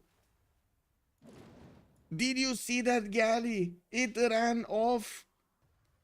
Oh my, it actually ran off. Unbelievable. He had the opportunity to save his own city and he ran off. Farouk Hussein, Keshi gonna slap hard? Yeah, I'm pretty sure. And we do have Kublai over here starting to get his military muscle going and moving those units towards the east side. If he does manage to put pressure on France and stop him from actually moving any kind of muscle against England, this is gonna be a win for him. Galley running away as a traitor, and he disappeared. Like, what did he do? Did he remain with the galley over there? Wait, 69, good evening, sir. He got the engineer with the road, the military engineer. Did he? We got Burica here. Okay. And I do see Greece's archer is going to be under pressure. And we got David starting to move with a lot of military, a wall of units coming from the north towards the lands of Gorgo, while Lenny has been building settlers. He's getting a few horses of his own to start moving to the north. He has been building also a temple of Artemis here in the city of Rhodes, and it looks like he put a freshwater city towards the south, Ephesus, that might actually connect him a little bit later on with Eleanor here next to him. Well, Lenny is going to need to fix this problem. We got 1, 2, 3, 4, 5, 6, 7, 8 legions coming in with horse flanking next to him, other horse units that could flank his opponents, and I'm pretty sure you're gonna see these numbers go a little bit crazy. 49 defense, 49 attack strength on these legions going against the horses 43. That is a problem, and Greece cannot get a general anymore. He's locked with these generals because, you know, he just wasn't fast enough on the encampment. Didn't want to do it. And I think the big question is how aggressive Pupumestari is going to want to be against France here. He doesn't really have any advantage when it comes to the damage. Doesn't have a general, doesn't have an intel on opponent's movements. So Pupumestari is going to need to rely on a little bit of extra science. And I do see him actually not really having that big of an advantage over Catherine de Medici. He's only on 32 with 17, but he is getting more campuses, and he's gonna finish that Wall of Throne soon in 2 turns. We do have also Pupumestari in a Pembrashen voice code range with Oligarchy chosen. Looks like Francis horse just came down to say hello, and the 3 horses of Mongolia are definitely gonna oblige saying hello back over here. We do need to see how quickly. There we go. There we go. Fabian horse, and not gonna be a horse next time. We do have Lenny on the other side, Pembrashen voice golden age 4th cities. Okay, we've seen a little bit of what's happening here, especially with the Roman units just a few turns away from getting into the borders of Greece. I'm pretty sure that Devries is going to want to move these last second here, so he doesn't reveal his plans, but at the same time, that's going to be a lot of units to move last second. We do have him following up his sim with some campuses to get the extra science, and to be honest, right now with 14 and 37, he's doing quite well against Lenny's 21 and 15. With the extra cities that Lenny is getting, how to say, yeah, he's gonna have, if he's being left alone to sim, he will have a good time. And I think this is the question that we need to answer here, or the world will answer, if it was enough time for Debris to build up the army, and if Greece is gonna have enough time to build his own army to defend this off. We do have also to talk about Urallfish, 11 science and 26 culture towards the southwest of the map, getting some archers of his own, getting also lighthouses for the extra trade routes. He is turning settlers, and I do notice he's sending one towards the east, probably over here somewhere, while he still has quite a bit of coast to settle to the northwest and north. I'm pretty sure we're gonna need to wait for him to get his 3rd expansion phase going. Amphitheaters, so he can get his great writers, artists, and musician points going. Not really has enough, not really has a lot of them, but he's starting to get them, especially since he did put Pingala in the first amphitheater theater square building. We do need to see if he's gonna get the Pingala double, and of course maybe even Oracle in that city center. You don't know, we don't know. Curtis Love, free inquiry golden age, 18 science and 15 culture. Why did he go free inquiry golden age? Well, he is working on internals here, and I do notice he's only Magnus is getting moksha in the city of Hull, and well, he might have some dreams about Antananarivo. That's just not gonna happen. He did manage to push back the initial attack of France, but that was, I gotta admit, that was kind of a weak attack over there from France. And we're gonna need to see what Pupumestari hero is gonna do from the west side.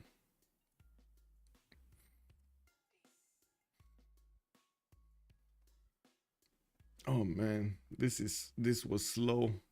This was very slow opener. Trader for Mongolia, again show military strength. Rome should have enough to trigger Gorgo.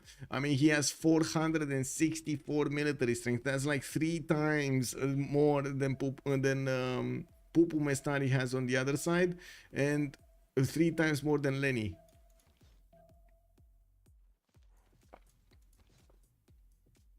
But I think Yaman is dead. And look how quickly he's going for this. He's also using the generals for added movement. You can see how he's keeping them over here. And I do notice he did take out that encampment of his opponent, denying Greece the ability to get more general points unless he works the card. We do have Rome with more warriors, able to turn into legions. And also, guess what?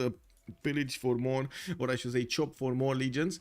Now, while he's bringing the whole army to the doorstep of Greece, we're going to need to see if these legions will have what they need to actually take out the Greek units. I do have to point out, first, legions are stronger base than their horse counterparts.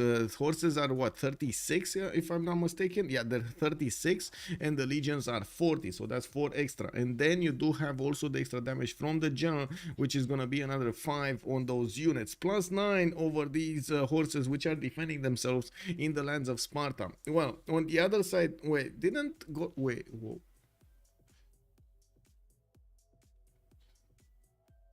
CB6, good evening, sir. I don't know if you saw that. I don't know if you saw that. I don't know if you saw that. I don't know if you saw that. Oh my god. Oh my god. So, Gorgo has an amazing ability. You get extra bonus from working military policy cards, right? Extra bonus, combat strength, +1, +2, +1 per each. And you can get oligarchy, that's another +4 on if you use melee units, right? Not horses, but if you use melee units. He doesn't have either. He was in Classical Republic, or he still is. I'm gonna slowly move the button here. He's in Classical Republic. Come on, man. I mean, come on, man. You just don't. This is not the way. This is not the way. How many times to get civil? To get civilized? Pau, hello there, sir, and welcome. Let's see. We got Rome 3 turns from civil. Fabian 3 turns from civil. Oh my god. Oh, I think you're on to something. This Gorgo kind of looks dead. Chokela, hello there, sir, and good evening. Yeah, this is a disaster if I've ever seen one. Lenny disrespecting opponent. Yes, this was major disrespect over here against Devries. And you do see the second bow is running up from Kume going towards Argos. Look at that. Devries just made a second army to get another city. He's going to put down his campuses. Want to see him in the meantime. He got his legion to actually chop a builder to chop more legions. Ah, you see how it is? He turned one chop into 3 chops. That's just Roman magic right there. Yeah, that's a lot of legions. Yes, sir. Wine and Nerdy. How are you doing, sir? Oh my god, do you like Photoshop Beta? Did you try Photoshop Beta, White and Nerdy? Have you seen that? Ooh, an actual successful legion push. Let's go. Actually, I gotta say, you're kind of right. Photoshop crazy. Imagine going classical beside the Rome third opener, 3 encampment opener. Yes, and you see the 3 encampment opener. You can actually, take a look over there. Anyway, we got France over here pushing back the units of Mongolia. Looks like he did get also his horse back in his borders. He's going to need to put them in the city center so he can actually repair him, heal him back, patch him up. From the north, we do have Brazil also on 5 cities. Looks like Wayne's 17 science, 49 culture. We'll need a lot more. And I think we still need to take a look at the war here, because Devries is just moving in, and I did manage to take one of the horses of Lenny out, while Lenny is trying to heal some more. It looks like his initial defense here will probably crumble here soon. We do have Lenny with a swordsman that just got a promotion. The legions are moving closer to the city of Sparta, and yes, he does have walls coming out next. And is that gonna matter against these legions, which are, oh my god, look at the 53 against the horse 45. He's just one-shotting left, right, and center, man. These half cost these half units. Looks like Devries is actually gonna split the second army between going towards Argos and going towards Sparta to finish the job. Oh no, he just sent 1 unit. Is this a calculated support decision from Devries? He just did the math really quickly. He had 3 legions. His opponent has 1 swordsman, 2 swordsmen. He has like two horses right there. We do see a slinger in the city and the 3 archers around it. Way to kill 2 of my legion, and all of the numbers coming in, and boom, 1 legion needs to go right. Well, it looks like Devries did it, and he's gonna actually send the Hannibal Arca in the forest to do some more scouting over there in the south. Looking at Andro is gonna be the funder of all of these wars, right next to Wayne's. I do see he did get attacked on Norwich by Singapore. Looks like Singapore has a single 2 minutes pause. Oh, at the end of the turn. Okay. We got a wave of settlers coming out from Andro. He's gonna want to explode in cities over here. And I gotta say, I'm a bit surprised he didn't take Valletta off. I'm pretty sure he would have had a few boats over here so he could take it. I don't know why he didn't do it. That would have been a free city. Did he get a Pantheon? He did. Divine Spark. Ooh, it's gonna take a while until that actually takes effect. It is what it is. Argos is dead. You think Argos is dead? Yeah, it kind of looks dead. I'm actually quite curious if he's gonna kill the capital here soon, especially even if the walls go up. These legions should have enough firepower to keep on smacking head first into that wall and do damage. Wait, where? What? Where? I guess he'll lose that classical amenity in a couple of turns. Yeah, all those regions and no battering ram. Yeah, no battering ram. I gotta say, I'm curious. Does he have...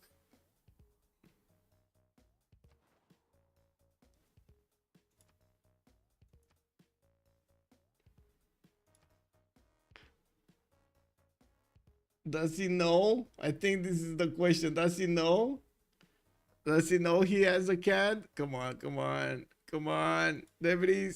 He doesn't know. He doesn't know. He's on the same. He's so close to him. Look at this. Look at this. He's like one screen away. He doesn't know. Ah, that's a problem. That is a problem. Oh well. It is what it is. I don't know what the whole triangle is pointing out. Where Ram? Oh, that's the question. Where Ram? That is a very good question. Yes, indeed. We don't know where Ram is. Ram is not available. Call later. Okay, they're sending another settler towards the south, finishing up his campuses. And also, did he manage to get his... no, civil service? Maybe? No, next turn? Maybe? In 2 turns. In 2 turns, he's getting his civil service.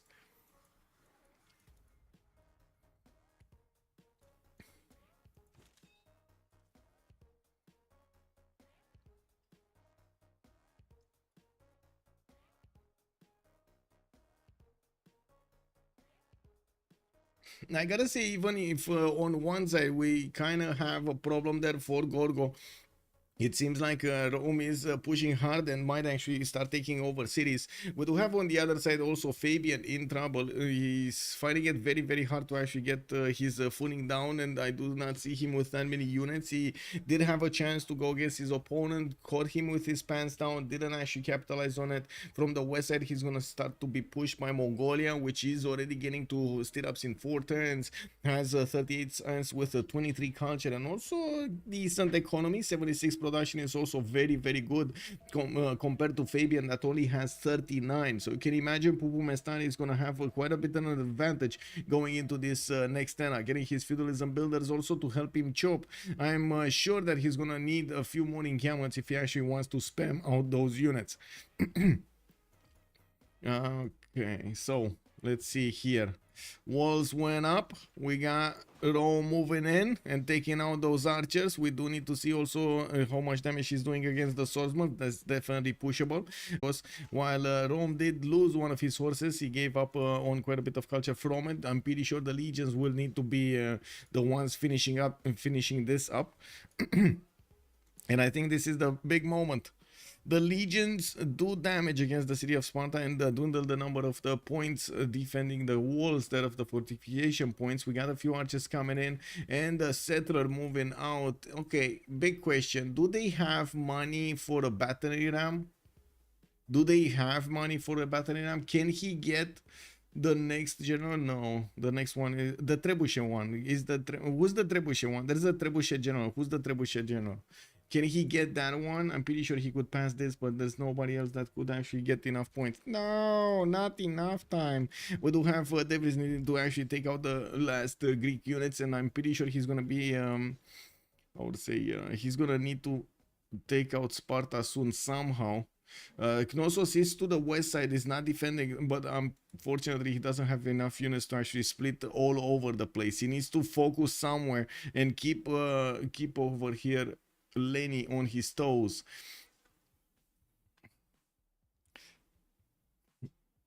Yeah, so many legions, no battering ram. Okay, on this side, Kartislav did put his third city. He's going for the Warlord's throne. I do see he has a quadri moving towards the north, and he found a few islands on the east side. Well, he does know he can sail away through the Mont Saint Michel Bay, but it's gonna take a long time to get a safety settler out. What are you doing, and why do? No, don't do that. My God. Just grabbing the chair, destroying the chair, one claw at a time. Fabian getting another settler out from Paris. He's gonna have a 5th one from Amboise soon. A good thing he did manage to get 29 science and 31 culture. Right now, gonna go for that course, and he 3 turns from his. Oh no, he doesn't have enough pre-builds. Do they have gold even if he doesn't have? No, they don't have gold. I mean, nobody has gold. They have better gold than their opponents, at least. Now let's see. Yeah, there we go. There we go. The famous forward settle by battering ram strategy coming out from Devries the Fifth. We do have him going in with the battering ram next to the legions soon, and I'm pretty sure, as you can see, the legions are getting in position to start hitting the city of Sparta. We do have some archers also starting to train their shots against the walls and the units here, and it looks like there was a line of units deployed towards the north of Argos, but to be honest, these units are just gonna be fodder. Oh my god, look at these legions just doing the damage, not caring left, right, and center if these Greek units are full strength or not. These should have the military alliance. There we go, the 56, the military alliance just kicked in. Yeah, a true captain buys his ram. Exactly, man. Man, oh man, I mean, you know, he brought the battering ram with the settler. You know, it is what it is. Some people brought their cows, their bulls, their chickens. He brought his ram. Makes sense. Total sense. Mongolia, gonna get a few settlers out, still not building up his military here. We do have him going for education. It looks like Pupumestari might have actually forgotten that Fabian is next to him. We do need to see if Fabian is gonna manage to get enough pre-builds for those coursers. I'm pretty sure those will hit hard against his opponents if he does manage to get the timing going. Okay, so Devris breaching through the lines of defense of Lenis Argos, city of Argos, and going towards the city of Knossos. He just left a few units here in the front of Lavena, so he can still pummel them with the legions. He definitely would have needed a few more units, a few faster units that would actually catch up on the front ones to start to go into the backlines of Greece. He could definitely pass the rivers over here and go and shake a little bit roads for some gold points, shake a little bit Ephesus for some bananas. So we do have, as you can see over here, some heavy chariots coming out from the southern cities, and that actually brings me up to what, his 10 turns stirrups, and he's getting heavy chariots right now. I mean, that's like 10 turns from now, man. You might lose your capital in 4 turns. What are you gonna do with stirrups in 10? Looking at this, we got builders coming up from Leeds, and yes, these are all feudalism builders from Ural. He was moving a settler to the east side. Is this like, is he just keeping this ninja settle here? Wasn't this, didn't we see a settler here like 5 turns ago? I think that we saw 5 turns ago a settler here. I was commenting that it might go here on the river, but he didn't move. And my question is, does he not want to move? Is this going to be like some strategy that we're going to see him put the city on the cattle line, immediately get like 10 caravels and go against his opponent here? Because I mean, England on this seas is weak. It's definitely weak. Like, look at him. He doesn't have a single unit. You know what I mean? Anyway, let's see what's going on here.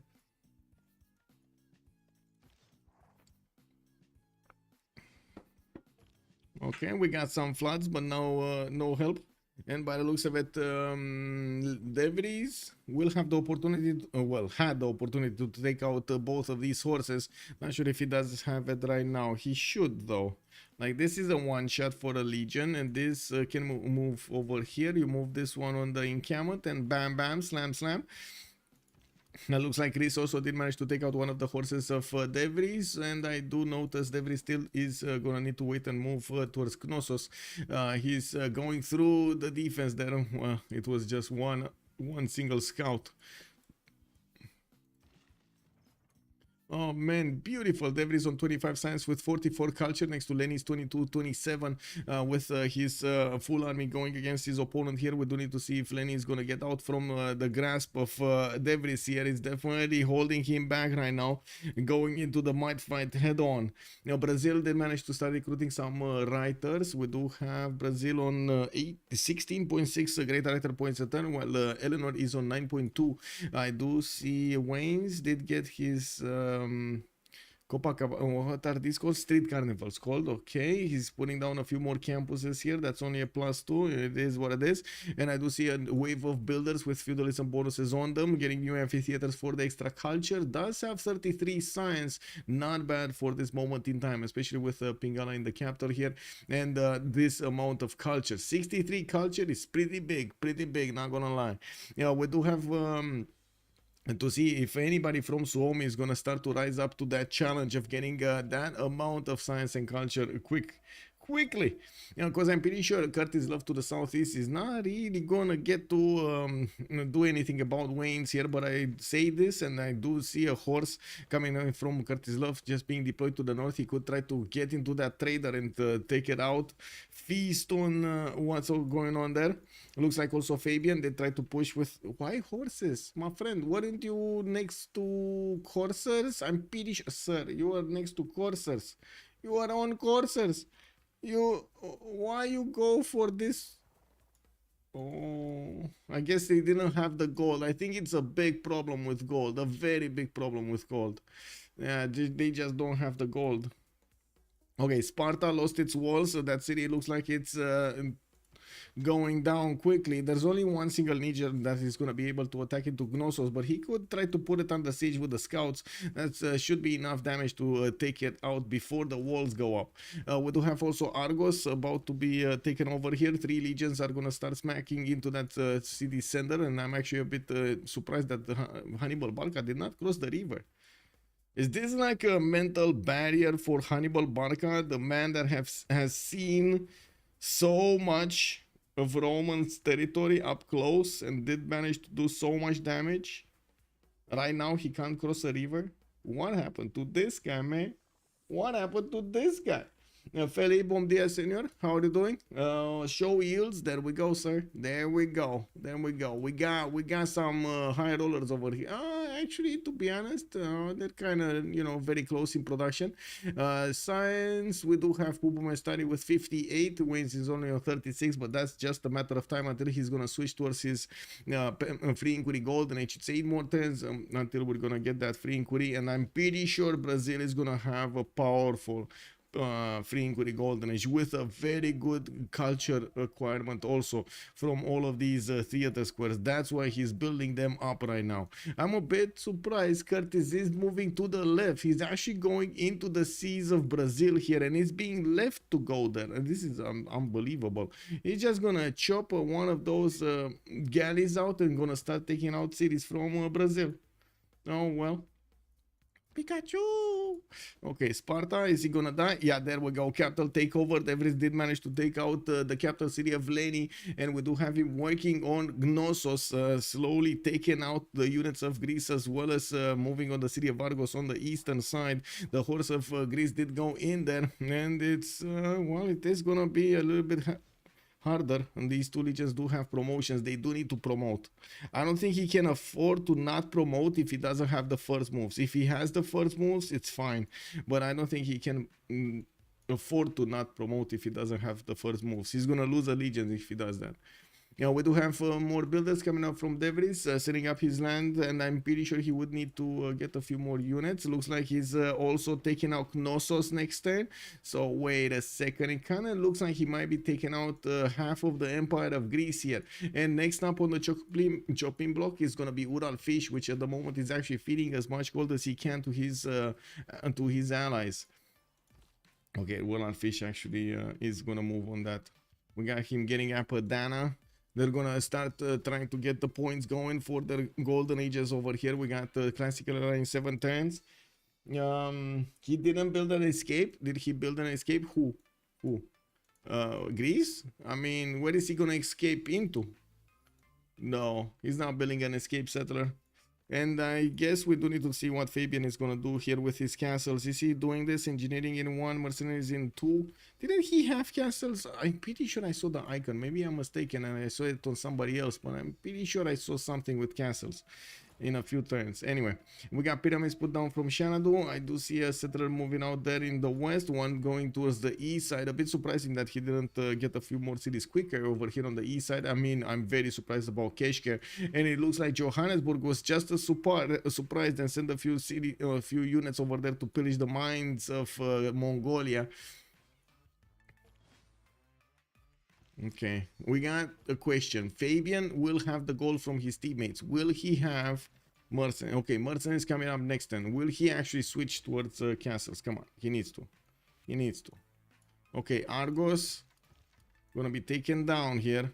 Walls coming up in 3, and it looks like we do have Rome with enough strength on this horse to tag at another time. We do have him also with enough strength on the other units to start moving in. He can actually take out two units of his opponent if he focuses his efforts. And Gnosos is also gonna be a Rome city, and I gotta say Rome is gonna be a monster. Big chat over here. Rome is gonna get from like 4 cities to 8 cities, and then to 10 cities, and then more when he's gonna get to Leicester and Birmingham, and then Leeds and so on. This is gonna be, and look at Androam just settle a city right in the face of English city, upcoming settler moving towards him. There is an archer there trying to protect that from being taken over, but there is a horse here from Andro that just needs to move 1 tile to the west side to see what's going on. CC turns 60, it might be, yeah.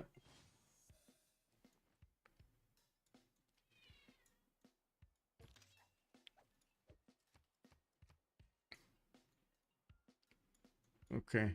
Can Fabian actually lash out here? Because it looks like Mongolia is not lashing out. Mongolia is not doing anything.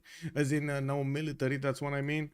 And while we do have Fabian getting his projects for the encampment trainings, we do have him. Mercenaries next turn. Come on. No castles. Still no castles. Come on. Come on. He really needs castles, man. Give me a second.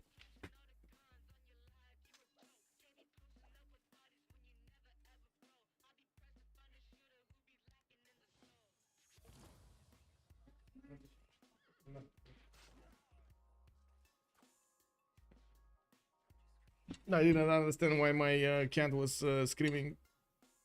It's fine. My grandma came and to give her food. Free Artemis for Rome. Yeah, will they even have enough to do that much pre-builds for France? I think they will have enough. If he starts to upgrade with mercenaries, it should be fine. They should have, let's see, 200, 300, like at least 6. He will get to upgrade at least 6, which is pretty good. Like 360 they have. We got encampment training project coming up from Paris, and by the looks of it, Fabian is not switching away from crossbows. We do have the city of Argos taken down, and it seems like Lenny is gonna build up a new defense in the city of Rose. This is gonna be his new defensive line, but I gotta say it's just gonna be a matter of time until Rome is gonna punch through. He did manage to do the damage against Gorgo, which is usually critical at this point in the game. If you do manage to take over so many cities from your opponent, he's gonna make use of them, and he will keep on pushing, try to keep his tempo going against his opponent. Right now he's getting a lot of science, and this is gonna be a question mark if Urallfish is gonna manage to get his science going from the free inquiry golden age he's gonna benefit from. If he's gonna benefit from it, in the era score screen right now he's 40 out of 41 in the dark age, but he is gonna get Apadana, and he is gonna get religion here. I see he built Stonehenge. Andro, wait a second. Oh, yeah, never mind. We do have Andro getting his Diplo quarter. Looks like Singapore's galley is still bothering him here to the west side. He's getting a few heavy chariots from his cities and settling another city to the east side. He did manage to get 2, 4, 6, soon to be 7th, while Eleanor did get 2, 4, 6, 7, 8 cities. Now we do have Andro with the ability to actually get a few knights against his opponent, apprenticeship in 2, divine right in 1, while Fabian is gonna get his castles next turn. I'm pretty sure he's gonna be the receiver of the gold of his teammate, his teammates, so he can upgrade all of these horses into coursers. He does have only a single point of intel against his opponent, but now he got his spy. That's a level 1 spy in the city of Paris, and he's definitely gonna put it in his opponent's city. I would imagine it's Curtis Love that's going to be prioritized here, and the big question is, can Curtis get 2 men at arms in time? He's trying. Mathematics coming up in 2 turns, feudalism in 3. We got 4 more turns until the era switches, and he's gonna get a dark age. Unfortunately, he's not gonna have a free inquiry golden age, so that's it. He has 4 more turns to try to get there as quickly as possible, while Fabian is gonna start upgrading his units right in the face of him, getting those courses directly against the units of England. He will have a window of opportunity to attack into the swordsman before they get into men at arms. in camel training. I guess he will have if only Fabian is going to be fast on this, because if he's not fast on this, as in if he's not asking right now for the goal, he's not deploying his spy right now, he's not actually doing this in order, he will not have that window of opportunity. It will close on him, and it looks like the swordsmen are actually strong enough to withstand a few hits from the coursers, especially since, oh no, he does have a general here. That's with the general. So wait, swordsmen are stronger than coursers from France with a general? What is this? Oh my, that's a problem. Anyway, we do have Rome with the push. He did manage to get printing also. What? Does he actually have? No, he just started printing probably. I don't think he actually has printing. Come on, he's only 40 science, and I don't see any intel on opponent's movements. I would imagine not.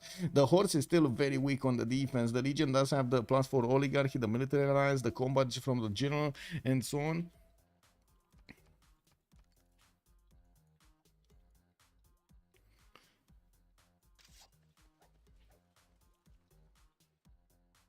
Are these teams Division 2? Hello there, X2005, good evening, sir. Also, Marius BW, good evening, sir. You think ChillBro is going to win this? Looks like Marius BW is making a prediction here. Also, Machiavelli, hello, CB has this game in the bag. ChillBro, I guess we are CC waiting room here. Let's actually take a look if maybe on the other side, Pupumestari is going to bring this back, or what's going to happen here in the next turns. Wayne's is definitely getting bigger. He's not going to allow Curtis Love to just be on his seat. He's right now putting the galleys in production and gonna start knocking down some boats over here from Curtis Love.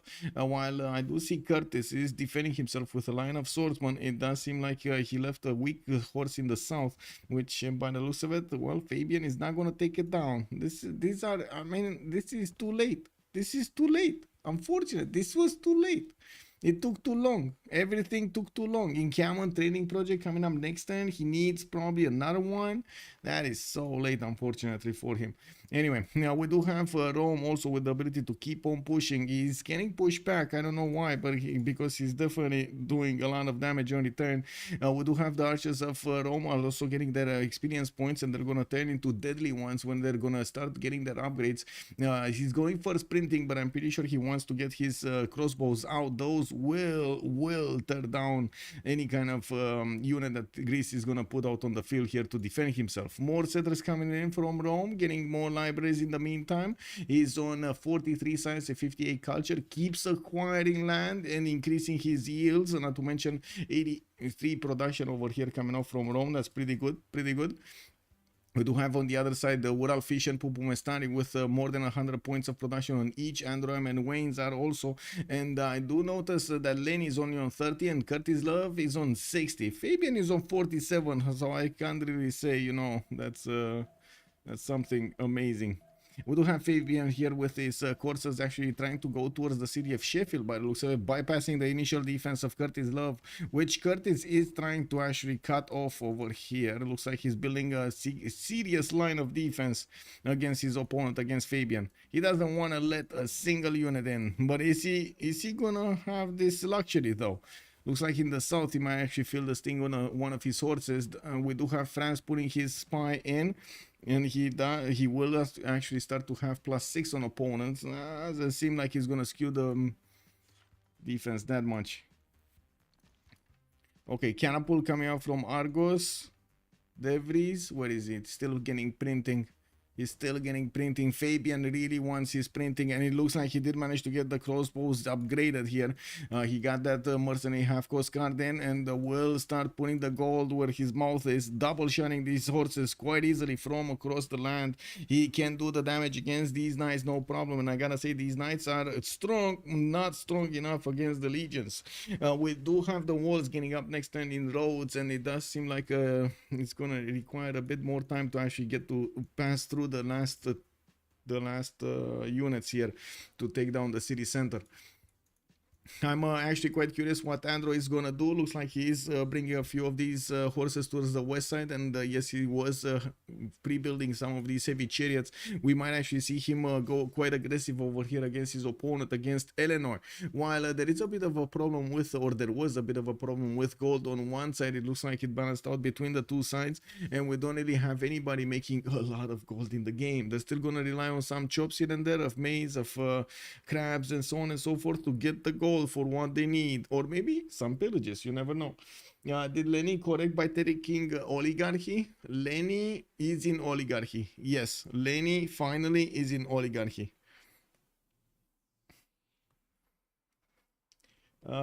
Descra, bună seara, domnule. Bună seara. Ce te iei de Marius? What's going on, Marius? You feeling picked on? Yeah. It is what it is, man. Gnosos is the Greece city name. Yeah, actually, Greece lost 3 cities, Alex. He lost Gnosos, Sparta, and Argos.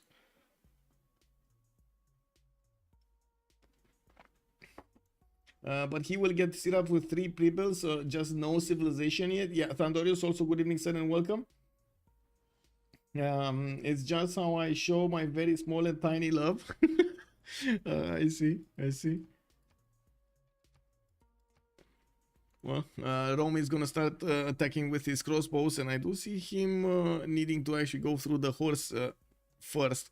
I'm actually quite curious if he's gonna shoot with both onto one unit, and I'm a bit I gotta say I'm a bit worried that he's not promoting these. He does have the promotions open for them, but he's just not doing it. He wants to keep on shooting, keep on doing the damage against his opponents.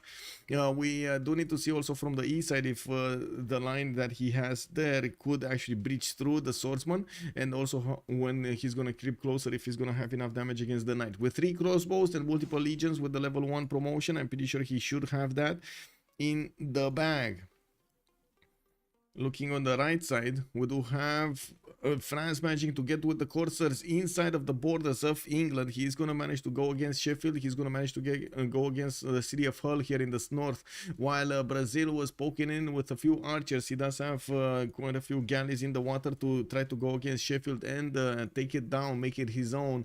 We do need to see Wayne's going for cartography. He's on 3 turns from Butler's diplomatic service in 1, and since we are so close to the World Congress, and next turn, or I should say the next turn, we do need to take a look what's happening here. Fabian going dark. He's gonna get an extra +5 on his from his policy cards. Curtis also going dark. We got Keshek starting to move from the west side, but these are quite weak against the French coursers. It looks like they couldn't manage to bank up. They're too late. They're again too late. We do have Pupumestari managing to get his golden age. Devry is getting golden age. Androam is getting golden age. Wannes is getting golden age. Lenny not getting a golden age. Urallfish is gonna get his golden age 54-52. So at least we do have kind of the Simmers getting a golden age, but Gorgo, well, unfortunate. Curtis Love, well, unfortunate. It is what it is. They needed to make their choice. We do also need to see what Fabian is going to do with his units. It's very important if he actually starts to take down cities like Sheffield here, or is he going to do something else. He first took out a builder that was only a 1 charge, and I do believe he can actually go against some traders over here and take them out, rip them away from the English territory. He did activate the spy in Manchester, and he's getting the extra intel on opponents' movements, making these quite valuable to attack his opponents. We do have another one. Come on, another builder one, but it's only 1 chop. It's only 1 charge. It is what it is. The boats of Wayne's are getting to the city of Sheffield, and that's gonna be one of the English cities taken down here without him having a choice to do anything about it. While on Rome's side, we do have of course the crossbow starting to move forward, and doing the shots against his opponents slowly. They did manage to take out another swordsman, and they did move forward. We do need to see where this crossbow is going to be deployed here, and I'm actually quite curious who's going to be the one, who's going to be the unit on the 2-1 tile. Is that going to be the catapult? Is that going to be the catapult or the crossbow? Catapult or crossbow? He definitely needs a strong unit on the wheat tile, but this tile, 2-1, he kind of needs to have a ranged one, right? Anyway, we do need to see if Devries is going to follow up with other units or even stronger units. I'm extremely surprised, and I don't understand why he's getting 4 settlers. Might have just not cared what he's doing there, because to be honest, at this point it kind of looks like he's saturating his land. Yes, there are some coastal cities that he could go for, but 4 of them, like 5 of them, 6 of them, that seems like it's a bit stretched, a bit too stretched. And we got also England with the ability to get the units in the water. Androam will get the opportunity to disembark directly against the city of Leeds, of Urallfish, and we do need to see if that's actually going to be his choice. He does need shipbuilding for this, but I'm pretty sure he actually has it. Looking at Androam, he's going for machinery in 1, and the moment he's just moving the units to Bradford.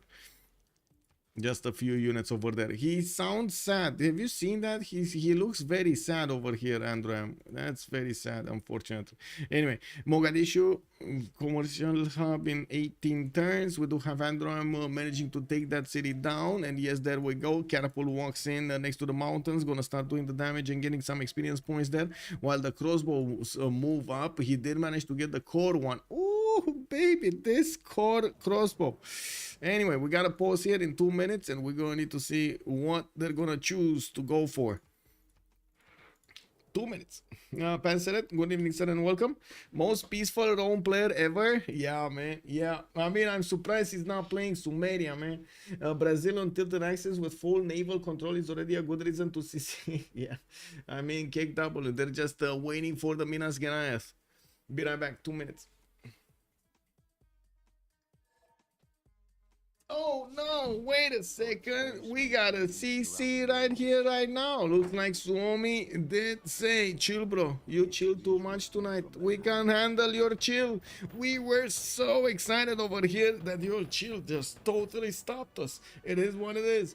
We're gonna need to wait and see them going into the first channel. This is the first game. I guess actually no, this is the second game being played out of the CPL Premier League. There was another one earlier today at like 4 or something GMT, and yeah, that was quite something over there. I don't know what happened, but I think it was 12 plus playing. Give me a second, because I'm pretty sure I was I remembered something about it, and I don't know exactly what. Schedule, it was Lumas versus Escape Puzzle. Oh, I see. It was actually streamed by Milantovic. Okay, let's go into the post-game chat and ask them what happened. Where generals? Where, like where RAM? Where a lot of stuff? Where units? Where gold? What did happen during this game? Just putting my headphones in, setting my things, getting my voice. There we go. Should be fine. Oh, hello. GG, well played. Hello. Man. Michael, I'm on an island, but I have so many luxuries, bro. Man, I was watching your spawn chat was saying that's terrible. That's just terrible. Dude, Remap, Michael, I had remap. +5 amenities in both my cities before I settled my third. GG guys, well played. GG, well played, man. So look, I settled on, like, I improved silk and coffee in my cap. And then I settled on tea in Manausus and improved the turtle. That's 4 luxuries. It's actually crazy. And then I settled on a salt in the other one as well. The top right one is salt, like the third expand. So it's actually crazy, like how many luxuries I had. 2 + 5 all game, actually. Right. I think we need to address the elephant in the room. Devries is the elephant in the room. Why disrespecting Devries like that, man? I mean, you see him open up with 3 encampments. There's no way he's gonna sim. Well, he didn't get general. I did 2, and then I yelled at Fabian to get 1. So, because England was when the kind of like general was missed, then I thought that I can squeeze up 2 more cities and then just try to defend and then sim and kill him. Not kill him, but at least survive with the knights. So, zero respect. But then after the capital left, then the knights were also postponed. I mean, we didn't actually even, like, Lenin didn't scout towards you almost at all. Like, yeah, because at the start I started to walk on the opposite direction, and then all of your units were harassing me, so then I couldn't even come to scout anything from your direction. I your borders really early, and then like detoured around. Yeah, I mean, it's hard for us because we didn't. You were so close. We couldn't see loyalty and Lenin because he didn't scout towards you in it at all. Yeah, we didn't bigly enjoy the map positioning. One of the other maps would have been better, I think. Might have been better, yes. Guys, I have a question. What is this land below my cap? You know you love it, man. You know you love it. There was nothing, dude. I think that axe is special. I'm just There was literally nothing. I thought flat dice, there must be a horse, no? And just one horse.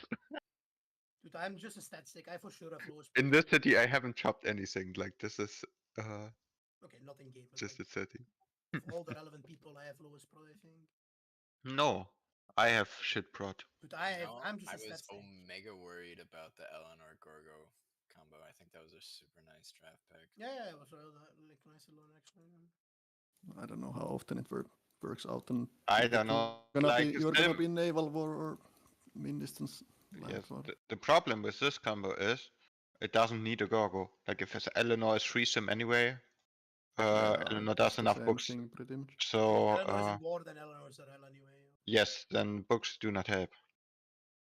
I think this will come for Highlands, but anyway, like Gorgo is quite strong in yes, I think the picks is fine.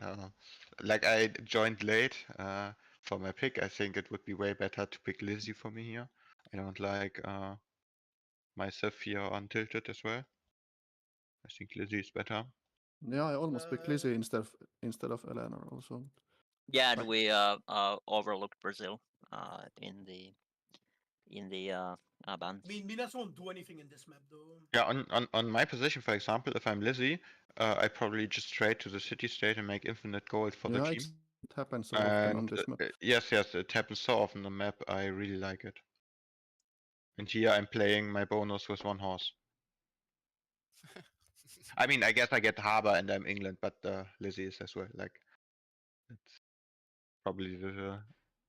I actually only have 6 rainforest styles. Or no, wait a bit more. Like 9 rainforest styles. I don't even have construction yet. Just like no point going for it actually. You know, I try to take Sparta with scouts and a warrior. Yeah, I saw. Luckily, I managed to shift enter the warrior inside. Would you be prepared for me to push you, Ulas? Ultrafish.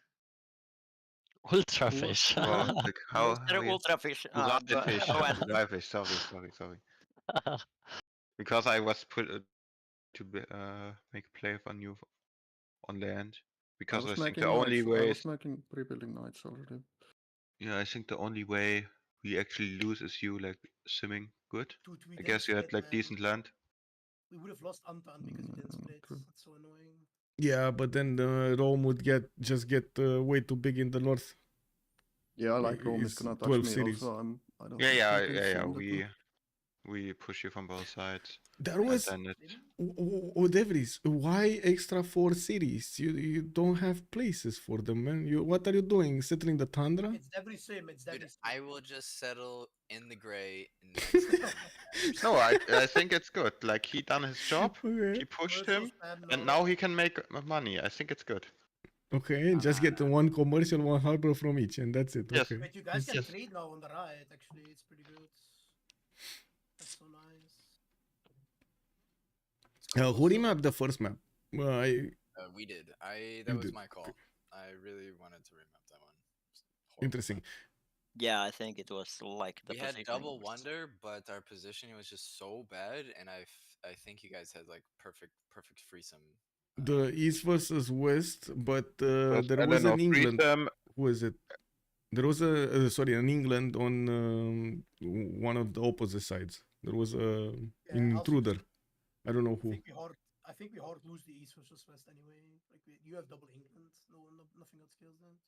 I mean, I think we if Gorgo can hold, we also lose some money. Like it's really hard for us to make money. They also don't make anything. It was same for us. Like we have no trades anywhere.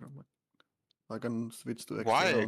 Gorgo can make settle like one city. Gorgo can later. Yeah, but he didn't. I'm also trying to Antan though. Like, and didn't you have navals with Brazil I mean, No. Black Queen can sit No. on my side of the ocean as well, by the way. Like, Black Queen is gonna take Sheffield and then keep it probably. So I can trade to Black Queen. Okay, but like start trading after you full kill a player, yeah. Then the game is usually decided anyway. I mean, we're not talking about Gorgo here. Like, Black Queen and me can set up naval traders, no? He can walk to my ocean. Well, Man, I GG, well wanted to played, show- guys. Congratulations. Thank you, thank you. GG, thanks for the cast, Michael. With my GG, pleasure. Thank you boys. for having me. Thank you, Michael. Appreciate it again. GG, go staging. I'm gonna go fucking kill in FFA. Good news. GG, boys. Well, there we have, and we heard from Suomi, and we did hear also from ChillBro about their thoughts in the game and how they were planning out their next part over there to secure the victory. They were also on the other side. Suomi did tell us didn't really have the best positioning, and it was quite hard for them to come out of that alive. Definitely disrespect from Gorgo over there against Roman Power. We're gonna not see that again. I'm pretty sure he's gonna be much more careful next time when he's gonna see a Rome opening up with 3 encampments. I do want to thank everybody for joining us, and I do hope you enjoy your time tonight with me. We will have more games being scheduled in the next few days, and we're probably going to know the schedules for the upcoming casts for the CWC games quite soon. We'll keep watching the Civ6worldcup.com website, and it is going to be updated probably tomorrow with all of the pages for the players. Thank you so much for everything. Much appreciated for the subs, for the gifts, for the bits. Thank you, sirs. Thank you. Amazing. And I do also want to hope you're gonna leave a like down below on the YouTube video, and don't forget to subscribe to the channel. Thank you so much for everything. You can check out my schedule on my Discord. I do update it as soon as I have the information, and I do hope you are gonna find the time to join us on the stream. Necrotic, hello, good evening, ma'am. Also, le prof de physique, bonsoir monsieur, bienvenue et au revoir. I'm so sorry. It ended. With much pleasure, also Caradel. Good evening, sirs and ma'ams. Bye.